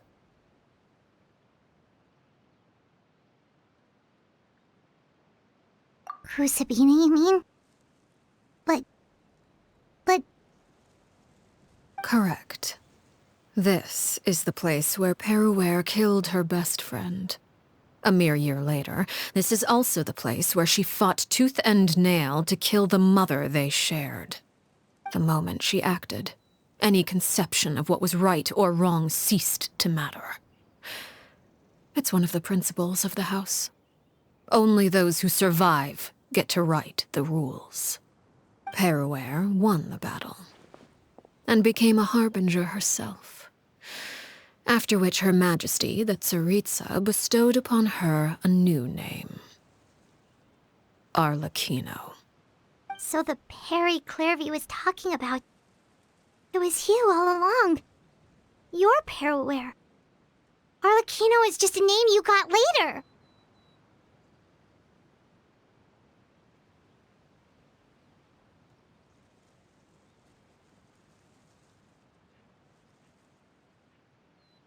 I left that name behind long ago. I must say, hearing it now does bring back memories. After I defeated Crucibina, the moniker of Mother died with her. I chose to forego the title she called herself, and even chose to give up my own name. I rebuilt the House of the Hearth under a new identity. Not only as Arlecchino, but as father. And that is where the story ends. Any more questions? Yeah. Based on what you just told us, Clairvy wasn't a little kid when she was killed. So the Clairvy we met... Was she really a spirit at all? I suppose you could call her an illusion born of flame. Her existence is like ashes to a fire, something left over in the wake of blaze and ruin. You see, a certain power runs through my veins. It's not unlike a curse. My flames leave behind shadows of anything they consume. Of course, the chances of those shadows morphing into a sentient entity are exceedingly slim. Clairvy is a very special case. Clairvy died when she was 16 years old, but what emerged from the flames was her 6-year-old self. Her appearance wasn't the only thing affected. Most of her memories were lost to the blaze as well. Memory is a mysterious thing indeed. Losing a portion of your memories will alter your sense of self. Lose 10 years' worth, however, and it would be like living in the past. Like returning to a version of yourself that never grew up. No wonder Paimon got such a weird feeling when we were talking to her. Perhaps I should put it this way. Clairvy is someone trapped in time. It may seem like she exists with us in the present, but she truly lives in the confines of her own past. So if all of that is true, then you must have known about Clairvy for a long time. Indeed. She's a rather volatile and unstable entity. Sometimes she would look after the children. She's even saved some of their lives. But other times, she would hide from me and become obsessed with revealing the truth about the house to anyone who will listen. Shadows don't have the capacity to learn or grow. Any new information they encounter is quickly forgotten over time. Your attempts to expose Clairvy to sunlight. They failed, yes? The reason is actually quite simple. In Clairvy's mind, the house is impossible to escape, and it is this very perception that traps her there. But no matter. All I have to do is kill her again, and all will be resolved. I don't anticipate so much as a single speck of ash will be left behind this time. Wait! Paimon can understand why you might want her gone, but isn't there another way? So what if she's trapped in her 6-year-old self? She's still your friend! At least talk to her first! It's too late for that. She broke the rules, and now she must be punished. That goes for Filial and Nantoy as well. She's had quite the effect on them. I hope you understand the difference between Crucibina and myself lies in our formulation of the rules, not our policy for enforcing them. Upholding the rules without question is a trait we both share, because that is how a household should be run. Is this really what you want to do? Whatever could you mean? Don't you want to say a proper goodbye at least? Whether as a killer or as a father, there are two things that must be avoided at all costs: anger and sorrow. Anger makes you impulsive. Sorrow causes you to waver. Well, it appears it's about time to proceed. Before we arrived, I told some of my well-behaved children to bring our troublemakers here by nightfall. I do believe I've kept my end of the deal. I gave your friends quite a bit more time. As for what happens now, we'll just have to wait and see.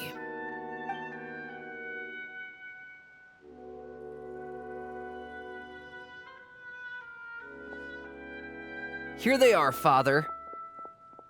Ah, you gonna execute him? Seeing something like that would actually be a first for me. Lenny! I'm sorry. I heard about how you helped buy us more time. But I still failed. I couldn't find a way to fulfill her wish. Huh? Are you... Perry? Indeed, it's been a while, Clairvy. Perry! Shh, stay right there. I'm sorry to postpone our reunion, but first I believe certain scores need settling.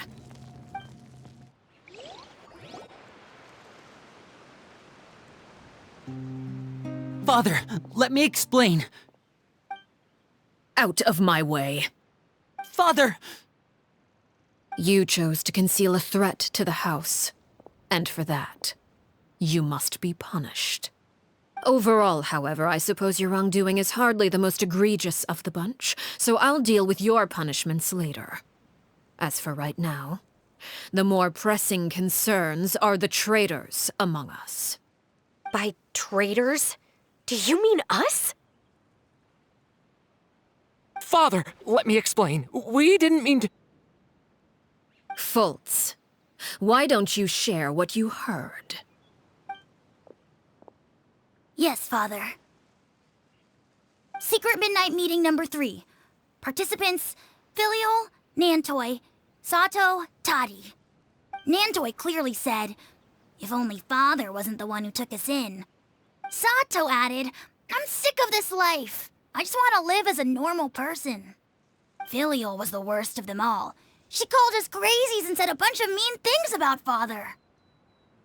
I did not! You're lying! Fultz is trying to frame us. It's not like I'm the only one who heard those things. After that, you and Toddy and a bunch of other people started talking about Clairvy. You were using all those things Clairvy brought up as an excuse to question Father. We're birds locked in a cage. The only way out is to destroy it. That's what you said, wasn't it? You little. You just want me gone, don't you? What did I ever do to you, huh? And you, Sheplo, have you forgotten who stood by your sickbed, watched over you, and changed your dressings? Come on, let's hear it then. What's your reason for all this?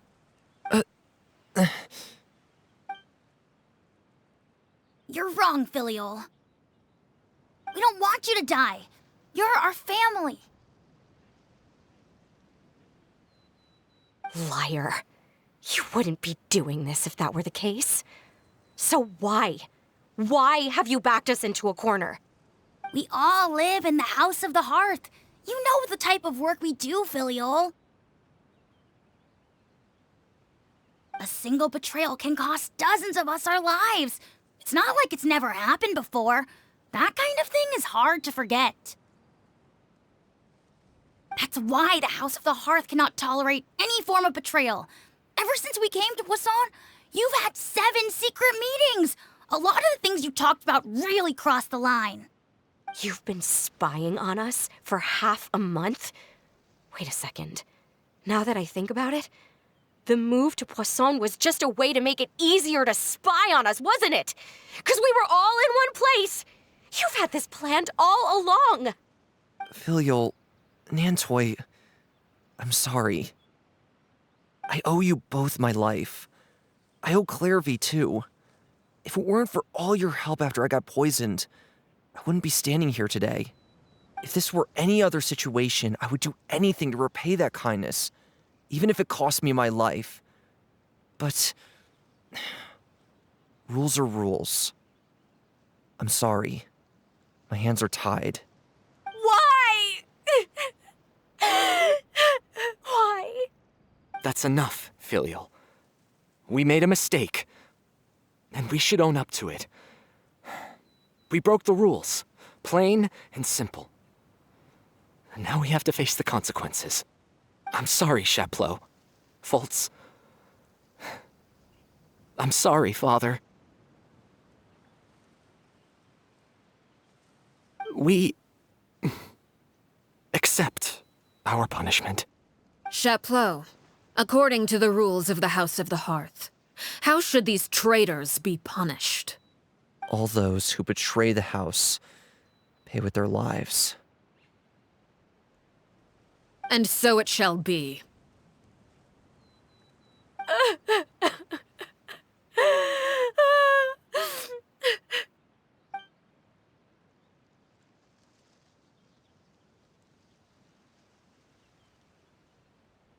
Father, please wait! Something you want to say, Linny? Please reconsider, Father. What Filial and the others did, does it really count as betrayal? We all come from broken families. From the very first day we joined the House of the Hearth, we wanted nothing more than to make it a real home. But the truth is, none of us know what a real home should look like. I'm not saying I have all the answers. All I know is this. Killing Filial and the others may uphold the rules, but doing so will only bring us further away from being a real family than we've ever been.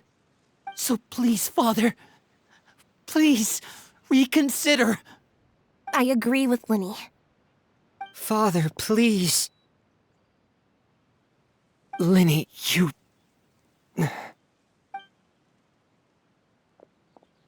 I also agree with Linny.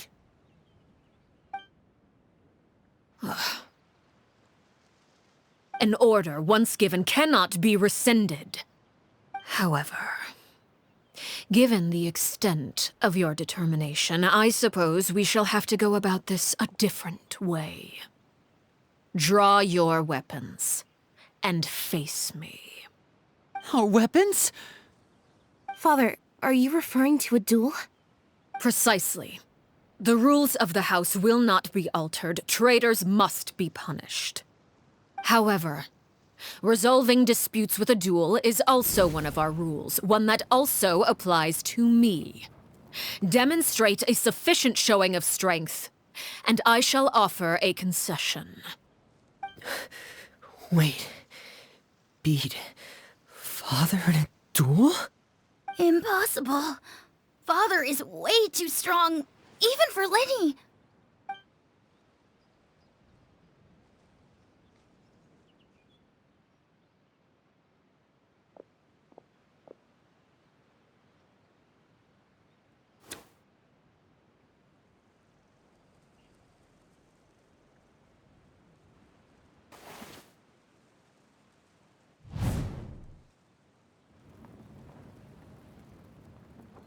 Did you hear that, Traveler? Lenny and the others have to duel the knave. What should we do? Can they really win something like that? If they lose, those people from the house are really gonna be executed. Hey, are you listening?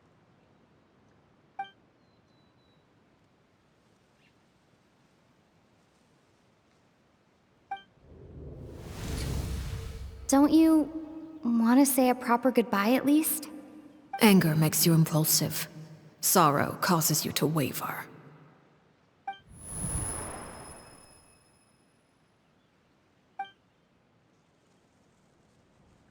Oh. Looking at that expression on her face, she seems really serious about this.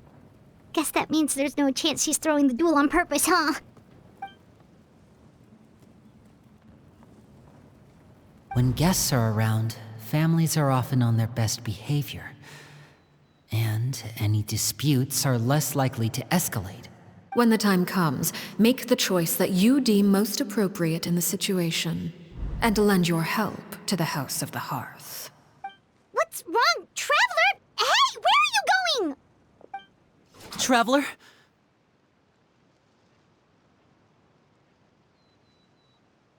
You're asking to join the duel against the knave? I'll allow it. We do have a ready-made dueling ring at our disposal, after all. All I would advise is this. Keep a firm grasp on your weapon, and give it your all. Any less, and you may just lose your life.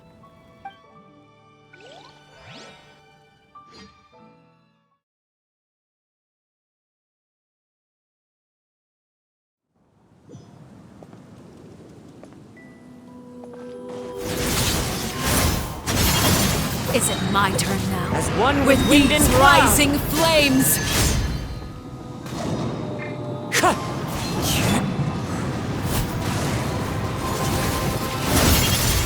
Watch out for Father's movements!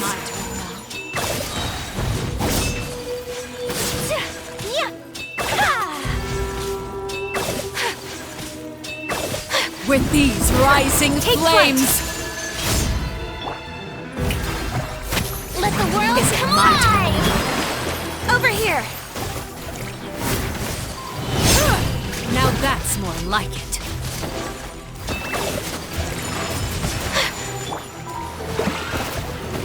Come on, we can do it! With the fall of darkness, destruction have to shall draw the blade. Then have a taste of courage.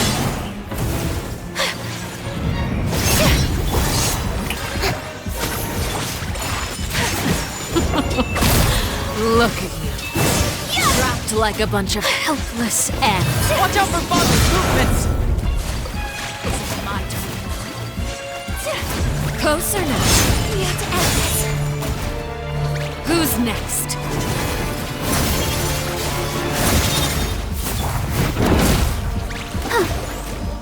Is it my turn now? Hang in there.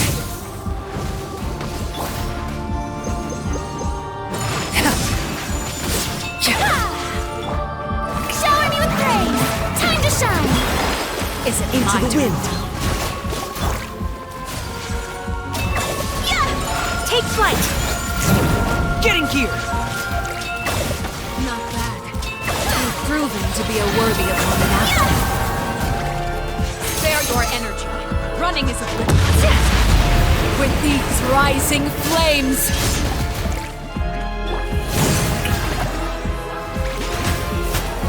Watch out for...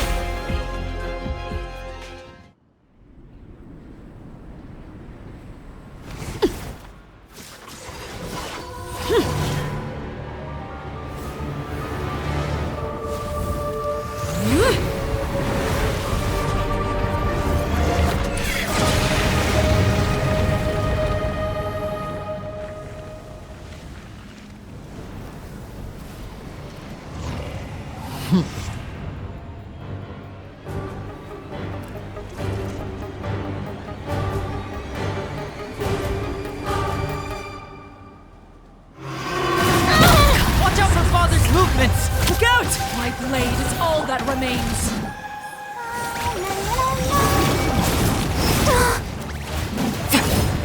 My apologies. Fallen leaves, adorn my night! Wind strike! Let the world collide. Now's our chance! Over here.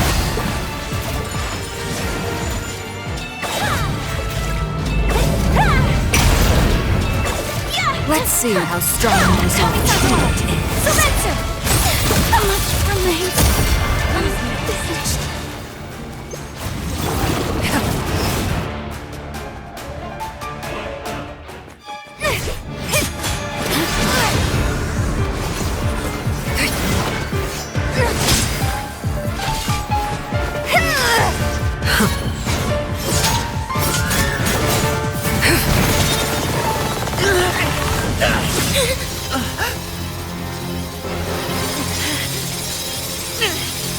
You should know better than to crowd in one place.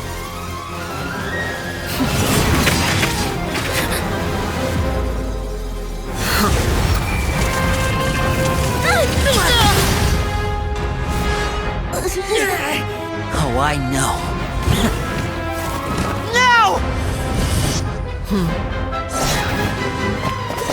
I'm sorry, Father!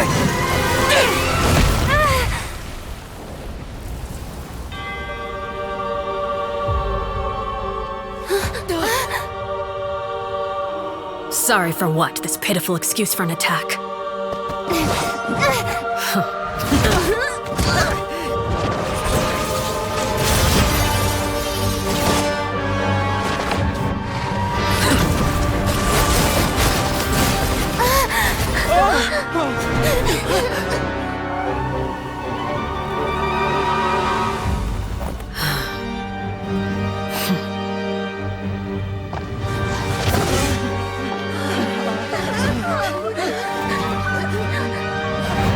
Father, no!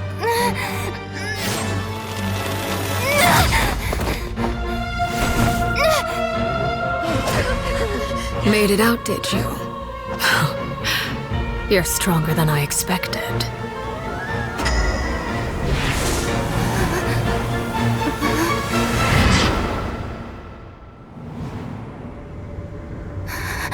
A crimson moon. I can't move.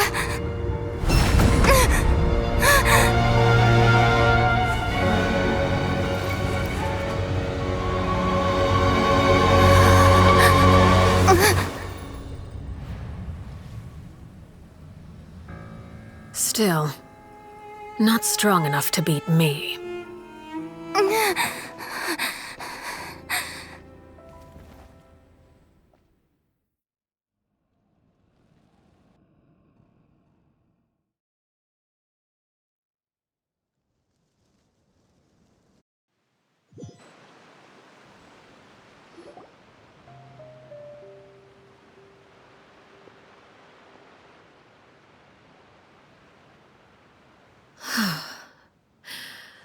I believe we can end things here.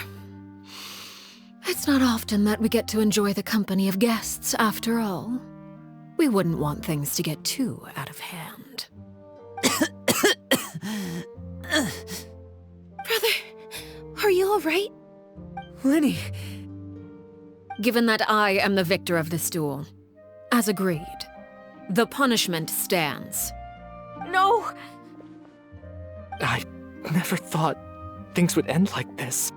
However, everyone involved in the duel demonstrated a remarkable level of strength and determination.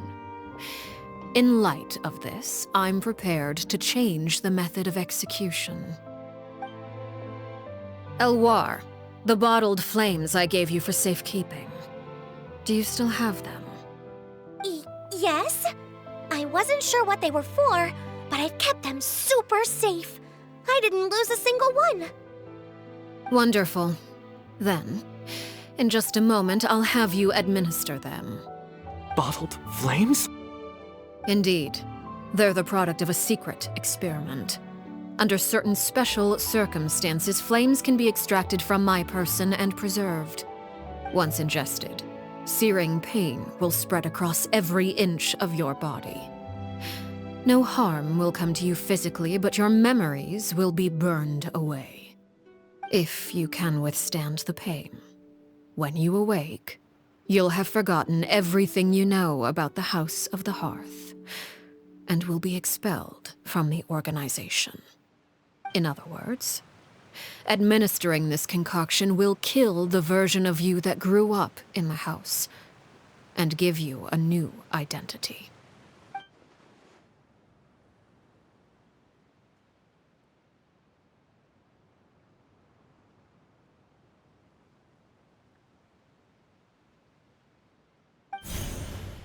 Memory is a mysterious thing indeed.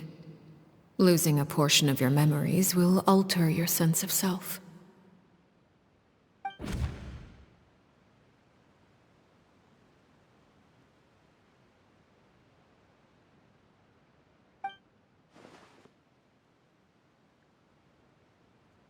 So, you're just letting us go, Father? You misunderstand. Memories are extremely important. Once consumed by flame, the version of you standing before me will die, and our secrets will die with you. So no, I don't intend to just let you go, because the person who survives will be nothing but a stranger. Even so, I won't have to live in fear anymore. I'm sorry, Father. I'm sorry I let you down. But I really... Don't cry, Filial. You haven't left the house yet, so there are still rules to be followed, yes? Remember what I taught you. Anger makes you impulsive, sorrow causes you to waver. Don't let yourself be controlled by your emotions. Of course. I'll remember. Dry your tears, and go pursue the life you really want. Yes, Father. Chaplot, Foltz, Elwar, take them back to Poisson. And bring Linny and the others as well. I prepared 3 extra vials of bottled flames. As for whether to take them, the choice is yours. Goodbye, children. The next time we meet, I will no longer be your father. Thank you for all you've done for the house. I hope you have bright futures ahead of you.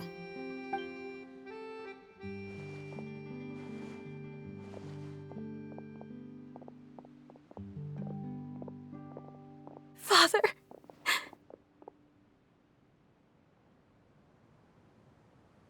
Let's go.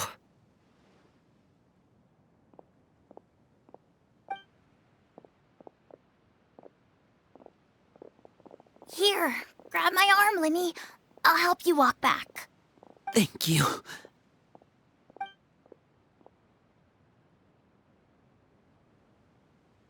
Clairvy.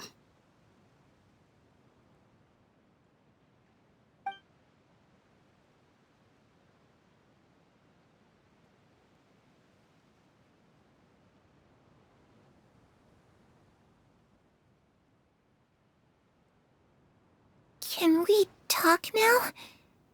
I've been waiting for a super long time. You really are Perry, aren't you? I haven't seen you in so long. How come you're all grown up? Wait, did I somehow travel to the future on accident? Or am I dreaming? What a long dream. Neither. You died, Clairvy. That's what happened. You could have at least sugarcoated it a little. Look, she's so speechless.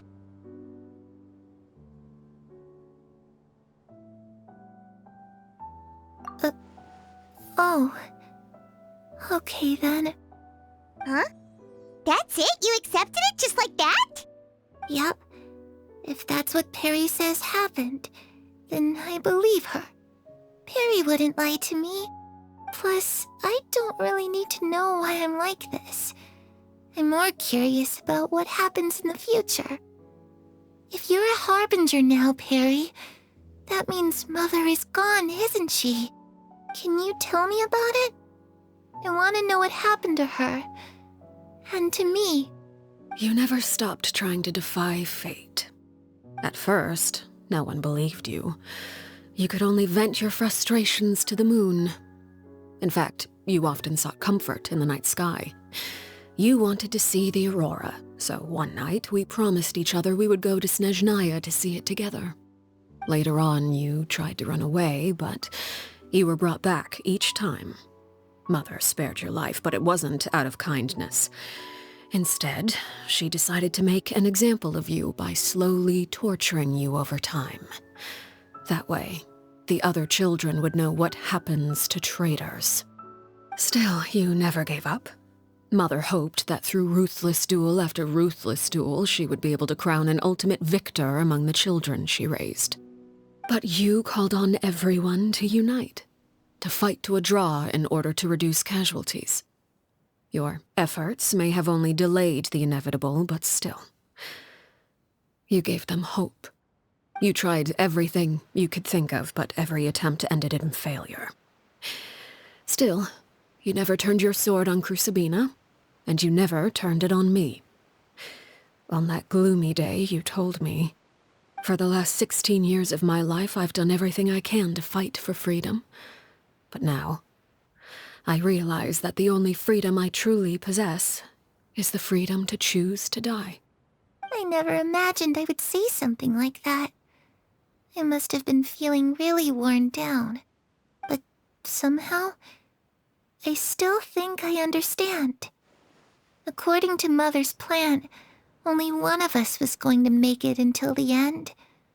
And I always hoped that person would be you. If I could do it all over again, I still don't think I would make a different choice. Even when I first met you, I knew you'd be able to do what I couldn't. Is that so?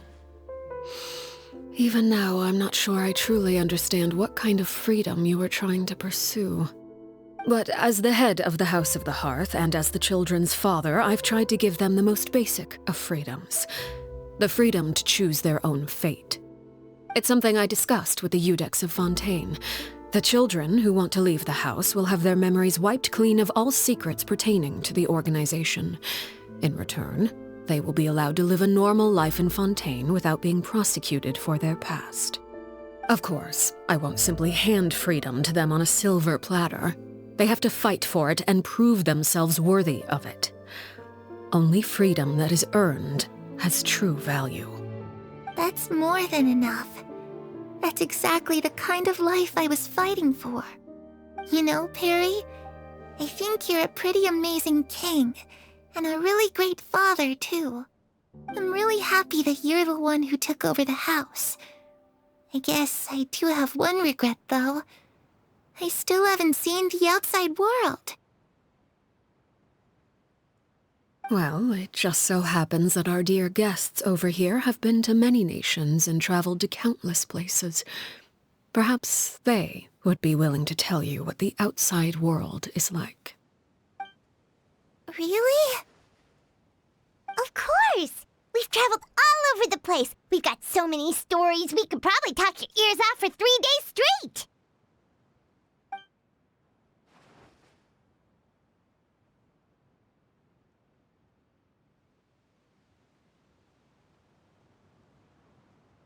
Those yokai you mentioned, what do they look like? I once saw a drawing of this one guy with horns on his head and a super scary face. Are there any yokai like that? Oh, sounds like you're talking about an Oni.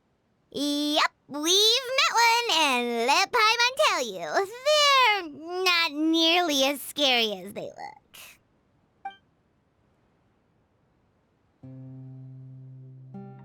I was always too afraid to skip Mother's fighting lessons. But at the academia, I bet you could do all sorts of secret things in class. Things that have nothing to do with studying. I'm just kidding. Being able to study whatever you want without having to fear for your life actually sounds pretty great.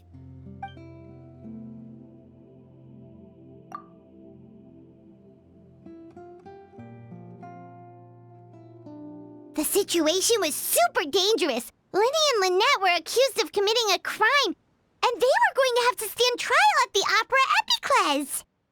Oh no, that must have been hard for all of you. What happened next?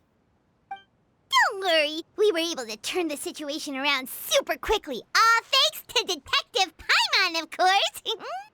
How'd you do that? Come on, tell me. Okay. So it was like this. After the failed magic show, we rushed to the scene and...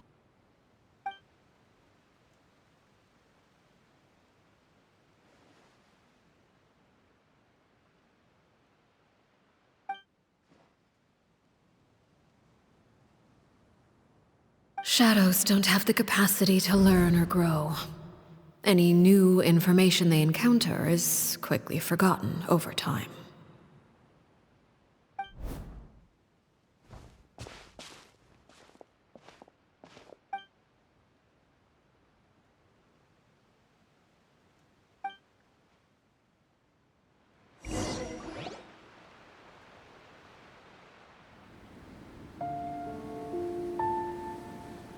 Clairvy, you've worked tirelessly from the shadows to overthrow the House of the Hearth. Now, by my authority as the Knave, I shall announce how this matter ends. You are hereby expelled from the House of the Hearth. You are no longer tied to this place, nor are you bound by its rules. You're saying that I can finally leave? I get to experience the outside world as well? Oh, I almost forgot. There's no getting older for me. Still, seeing who you grew up to be makes me really happy, Parallare. Take care of yourself. Goodbye. May we meet again someday.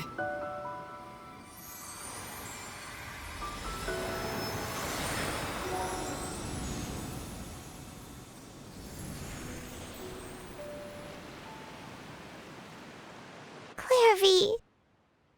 She left so soon. Paimon didn't even get to finish her story. I also have certain sentiments left unsaid. I wanted to tell her that the aurora I saw in Snezhnaya was just as beautiful as the ones in the pictures.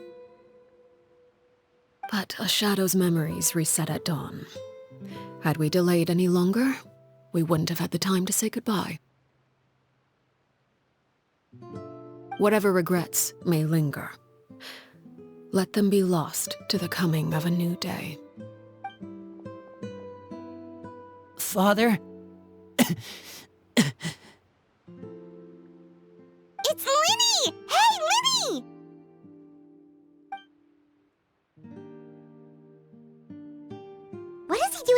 here. Let's go check it out.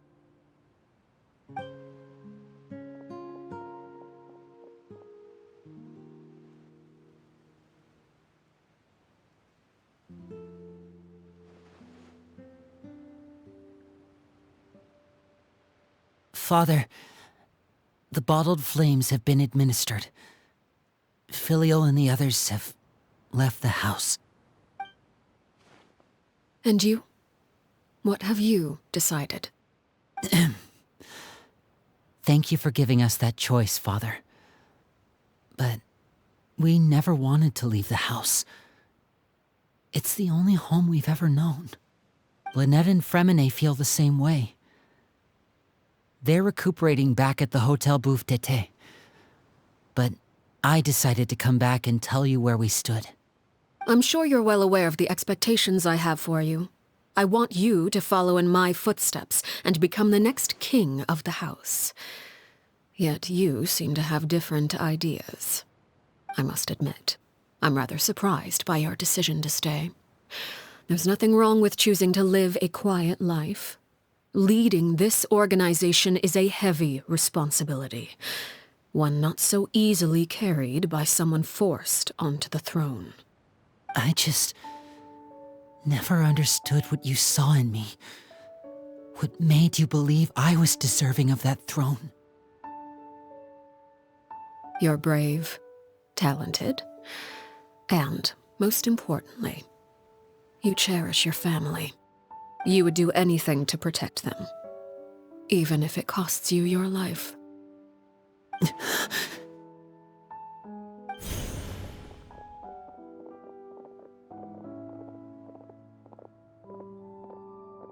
Speaking up back there was so brave of you, Linny. It's all thanks to you that we were able to convince Father to back down. You're a hero, Linny. Hero? Father is the real hero. Had Father gone all out during the duel, there's no way I would have walked away with my life. She must have had it all planned from the beginning, from the very moment she suggested a duel. I'm not deserving of that title. I'm not strong enough or smart enough. You're wrong. In my opinion, all you need to be deserving of the throne is conviction and the necessary strength to act on it. We may have different ideas of what it means to be a family, but you can hardly be said to lack conviction. What you truly lack is strength. For someone of your talent, though, that's something that will come with time. Even without that strength, you still chose to face me in a duel, even though the odds were stacked against you. That capacity to honor your convictions is what I truly see in you. Father. No one knows what the future holds, what tragedy or triumph may be in store. Being at the head of this organization requires the strength of will to face whatever comes. Caution will only hold you back. If reaching a certain standard were required to go after what you want, I would never have succeeded in killing my predecessor. Back then, there was still a considerable gap between our abilities. Strength may decide the ultimate victor, but those who let a lack of strength dictate their decisions or undermine their convictions will never be worthy of the throne. I understand, Father. Thank you. Children must grow up to surpass their parents. Only then can a family continue to flourish. The road ahead is not an easy one, so I'll ask you one last time. Are you certain you want to stay? You've done so much for me, Father, and that kindness must be repaid. Plus, with Project Stuja at hand, there are many dangers ahead, and I, for one, don't intend to back down. Protecting my family at all costs. That's my conviction. Then you're welcome to stay. As for Project Stuja, you need not be too concerned. If those cowardly businessmen and heartless dignitaries try to take us down, I'm prepared to teach them a lesson. Having members who longed for the light was our organization's last weakness. With those members no longer among our ranks, The House of the Hearth is like a spider hiding in the shadows. We need only wait for our prey to come to us. At present, our imperative is to use their plan to our advantage. In doing so, a crimson moon shall rise amid the frigid blizzards of winter. No demonstration of loyalty shall go unrewarded, and no sacrifice shall be in vain. As for the two of you, whether we meet again as friend or foe, I'll remember the camaraderie we shared in this moment. No matter how arduous the journey ahead, I hope we both reach our desired destination.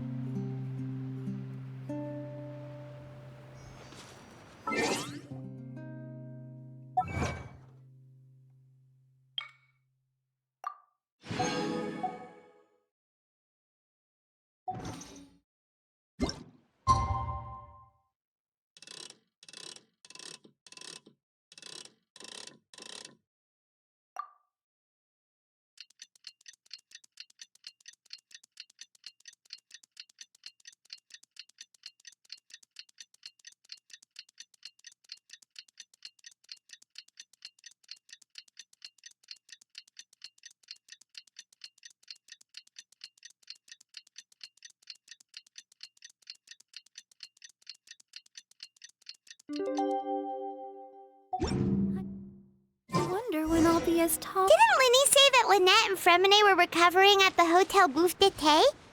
Oh, Paimon wonders how they're doing. Maybe we should go check on them.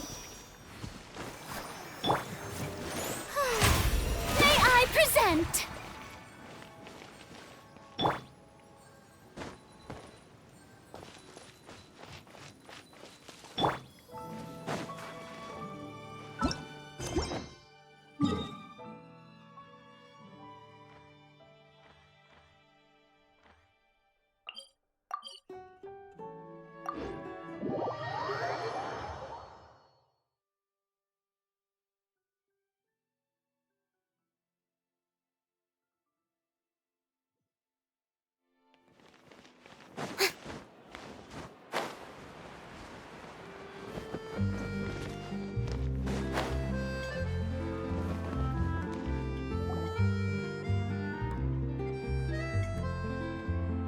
Lynette? Fremine? How are you feeling? Much better. Whew, what a really... What about you? Are you feeling all right? I knew you'd come out unscathed. Us, on the other hand, well, we've been bedridden for 2 days. I couldn't even turn over. Oh, and I wanted to ask, is Clairvy gone? Linny and the other members have left Poisson and returned to the House of the Hearth. According to him, there haven't been any more sightings of a spirit roaming the house. I see. I'm glad. Father came to check up on us 2 days ago and told us about what happened with Crusabina and Clairvy. Actually, I've met Crusabina before.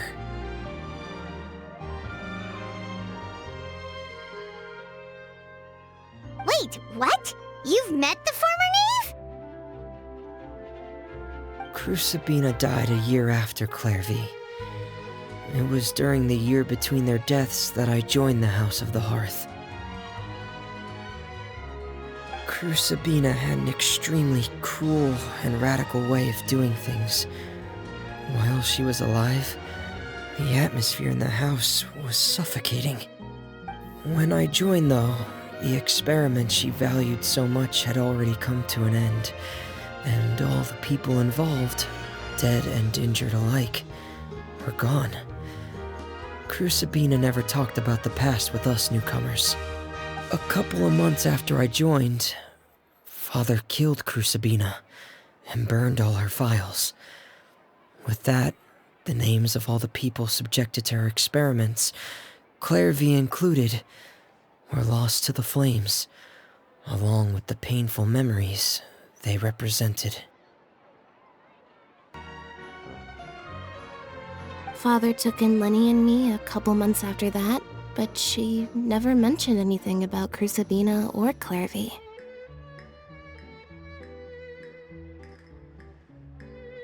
It really seems like something she was planning to keep to herself. The last time you talked to her, did she mention why she kept it a secret for so long? She said she didn't want us to be affected by the darkness of the past. She was worried we'd develop a false sense of gratitude towards her if we knew about it. The foundation of a family should be free of any corrupting influence.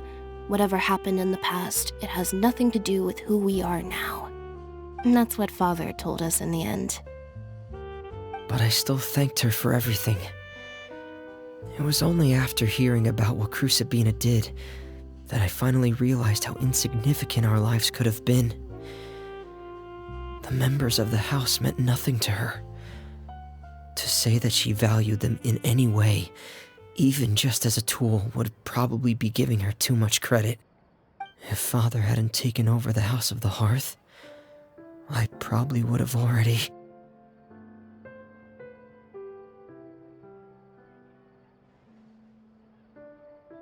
Father rarely brings up the fact that she saved us. She doesn't believe that being indebted to her should be what ties us together. But even if we didn't owe her anything, we would still choose to stay.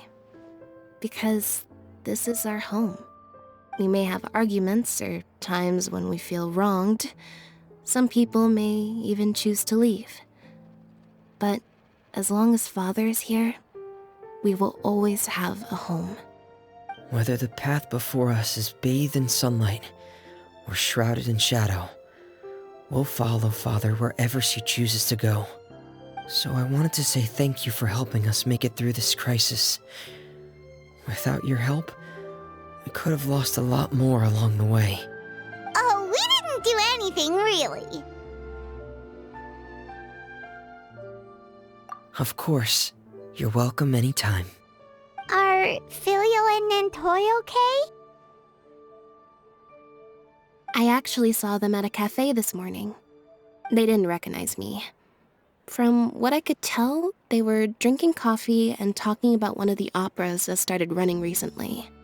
They seemed happy. If I had to take a guess, I would say they finally found the kind of life they always wished for.